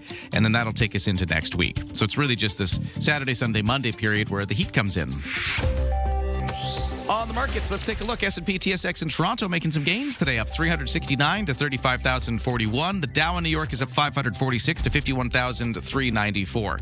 The Nasdaq is up 199 to 26,008, and the Canadian dollar at 71.6 cents US. It's all here. News, weather, traffic, and community events. Ryan and Lisa, mornings on CFAX 1070. Slipping on into our Friday food vibes with first a Friday wine vibe session with Rod Phillips, the Dork Uncorked. How you doing, Rod? Doing pretty good. There's nothing wrong with Fridays. Nothing wrong. Fridays are here. Whoever invented Friday was brilliant. You deserve a pat on the back. Exactly. Yeah. Exactly. So, can you imagine your week without a Friday? You know what Friday means? It means that it's almost the weekend and almost time to listen to Dork Uncorked on CFAX, Saturdays at 5, Sundays at noon, or follow the podcast on any of your favorite podcast services, or now as a YouTube podcast. You can actually go to YouTube to the CFAX channel, and you can watch Dork Uncorked. Imagine that. I even dressed up. But this is the time where you come and give us a sneak peek of a wine you're recommending. So what do you got for us? Yeah. So I read this fascinating article on the Alentejo region of Portugal. I was, I've always there's always been a soft spot. Like, I think the quality that comes out of Portugal is certainly in that Dork Uncorked range. The value that you're getting in the glass is usually 9 times out of 10 well above the price that you're paying. And this week, I found this particular wine. In fact, I found it in Vancouver when I was over there a couple of weeks ago. But you'll be able to get it at Everything Wine. You'll probably be able to get it at the Tudor House in your area. Vessel carries it. And I'm going to probably butcher the name of it. It's called Cerejas Tinto. Cerejeeiras. So, for all you Portuguese, feel free to text now. Yeah, exactly. 71010. Let us know how Rod did with that pronunciation. It's Cerejas Tinto, and it was so delicious. There was this smoky character to it. There's this dark fruit character to it. A bright freshness on the palate. So it wasn't just dense. It wasn't just like, oh God, I need a big, huge steak or something like that with it. There's a freshness to it, but a density that you just don't get out of most wines. Now, in Vancouver, I paid like $25 for it, and I'd be happy to pay that again because it was that good. You'll probably pay somewhere just over the $20 mark on average here in Victoria. But it was absolutely delicious. Absolutely delicious. That is the Cerejas Tinto. It was absolutely fantastic. And this Friday's pick. Thank you so much for it. And join us on the weekend for Dork Uncorked. Rod, until then, have a wonderful rest of your Friday. Alrighty. Cheers. And stay with us because in just a few moments, Dallas for the Vic Food Guys keeps the food vibes going. Right now it's 8:45 and over to the headlines with Lisa. Latest on deaths of unrelated drugs overdoses in the month of April. The BC Coroner Service says there's been a falling trend in recent years. The province reporting 119 deaths in April tied to the toxic drug crisis in BC. That number down from 135 in the month of March. Now, the service says the death rate has been trending down for the past 5 years, especially for those people between the ages of 19 and 59. However, the majority of the victims are male. Vancouver Coastal Health has so far reported the highest number of deaths, with 145 this year, followed by Fraser Health at 134. The U.S. president has gone from threatening strikes to calling off strikes, once again claiming a peace deal to end the 3-month-long war in the Middle East is within reach, possibly by this weekend. But on the other side, the leader in Iran is eager to settle the contract, though Iranian officials have yet to confirm this fully. The U.S. official telling ABC News that it appears Iran attempted to strike commercial ships transiting the Strait of Hormuz, with the U.S. forces shooting down 2 Iranian attack drones. And Donald Trump is fighting a court order to remove his name from the John F. Kennedy Center for the Performing Arts in Washington, D.C. Trump's board at the Kennedy Center voted yesterday to seek a stay on the judge's ruling that Trump's name was added illegally. The court-ordered deadline to remove the name was today. As of this morning, the physical sign remains on the facade while the courts sort out the final appeal. And that's your news to 8:47. Thank you, Lisa. Dallas from the Vic Food Guys joining us next. And even Dallas has the FIFA World Cup on the brain as he talks about some of the things going on this weekend to do with food events. And one of them does have to do with how you can watch one of these games and eat and drink things. El Fresco. Yeah, at the Market Square Beer Garden. We're going to get into that in just a moment with Dallas. Traffic and weather, too. If you see a problem out there, text us at 71010. The CFAX 1070 Summer of Rock. All right. Win a trip to Vancouver and catch a concert from the Sax Point Pub Summer of Rock lineup. Listen to CFAX from 6 till 6. When you hear a clip from our Artist of the Week, text ROCK to 71010 with your first name to win that concert. You'll fly with Helijet and stay at the Rosedale on Robson Suite Hotel. Brought to you by the Sax Point Pub in Esquimalt. Stream us on the iHeartRadio app.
Hey, it's 8:49. We're checking CFAX traffic and weather, and the whole morning show is brought to you by Thrifty Foods. Right now, through June 17th, receive 1,000 Scene Plus points for every $200 Smile card you purchase in-store at Thrifty Foods.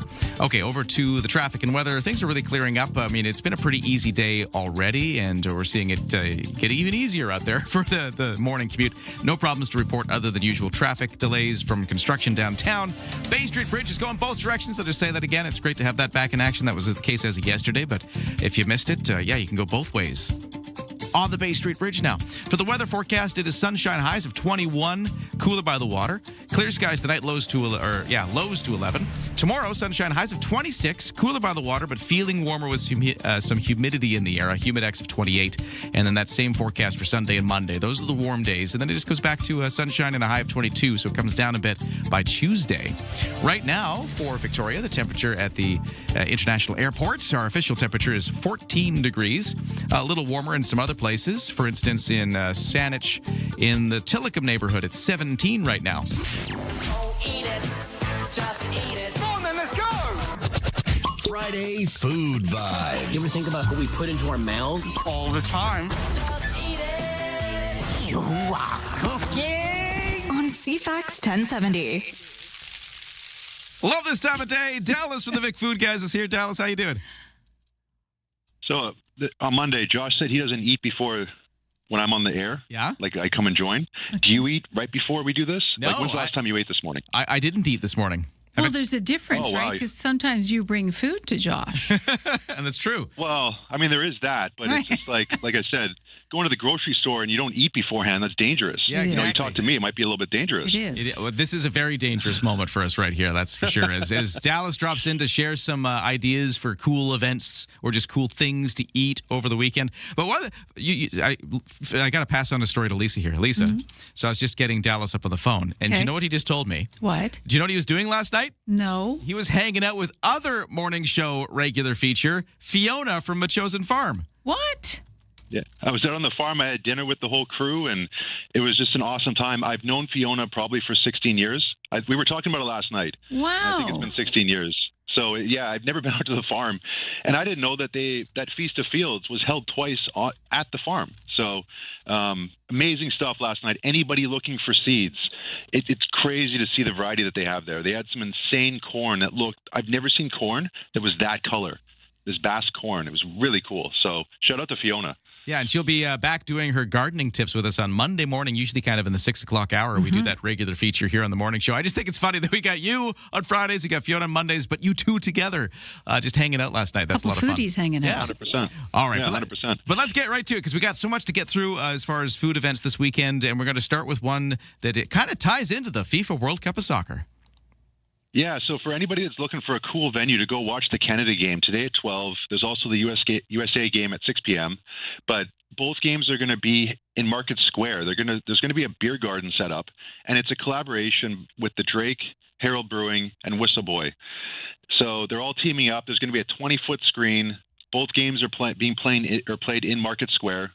So if you want a cool venue, I think that is going to be the place to go watch it. So that's happening today at 12 p.m. and 6 p.m. All right, so that is Market Square. They've got the big watch party going on there. But there's so many other things happening this weekend. We've talked already this morning about the fact that Fern Fest was originally canceled, but then they got the grant. They were able to pull it off, and now here we are. Tomorrow is Fern Fest.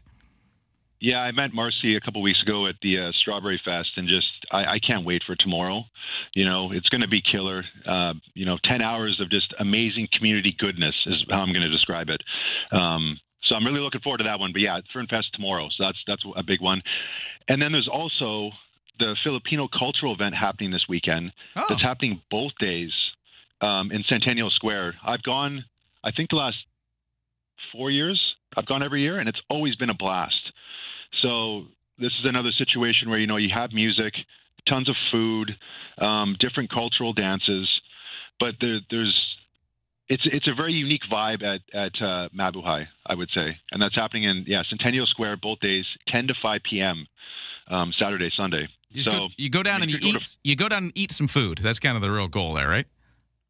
Yeah, and you get to soak in some of the culture. I mean, the Filipino community here has really grown, and it's amazing when you look at like Friends and Family Bake, the little bakery that's down by Fantan Alley there.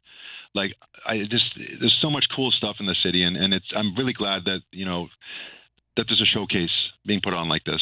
So we're lucky this weekend. There's a ton of stuff to go to, and then there's another one that's actually not happening this weekend, but next weekend on Sunday the 20th.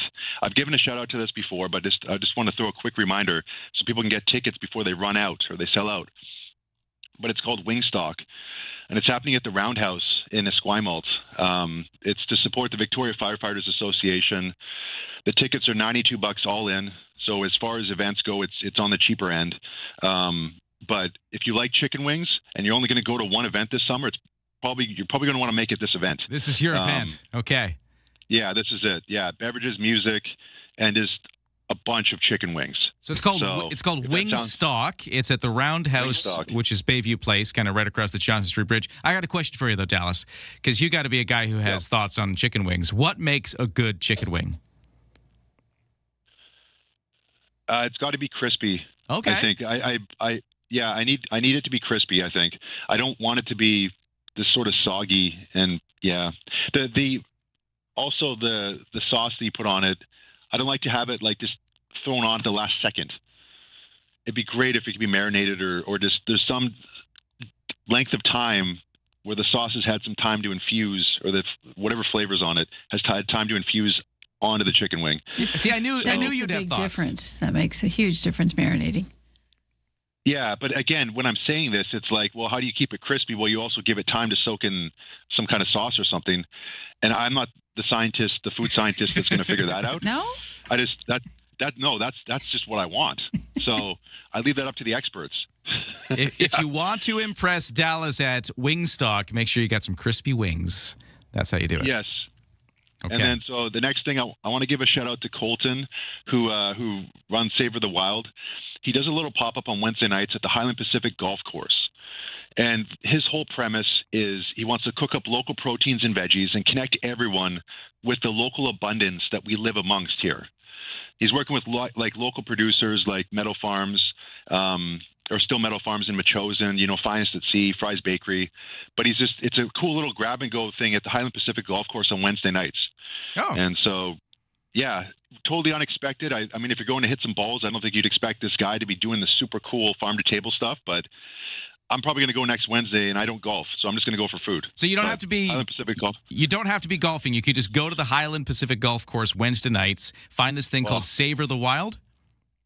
Yeah, I hope you can, because I'm not going to golf. I just want to go eat the food, so I'm hoping that's possible. I love it. This is great.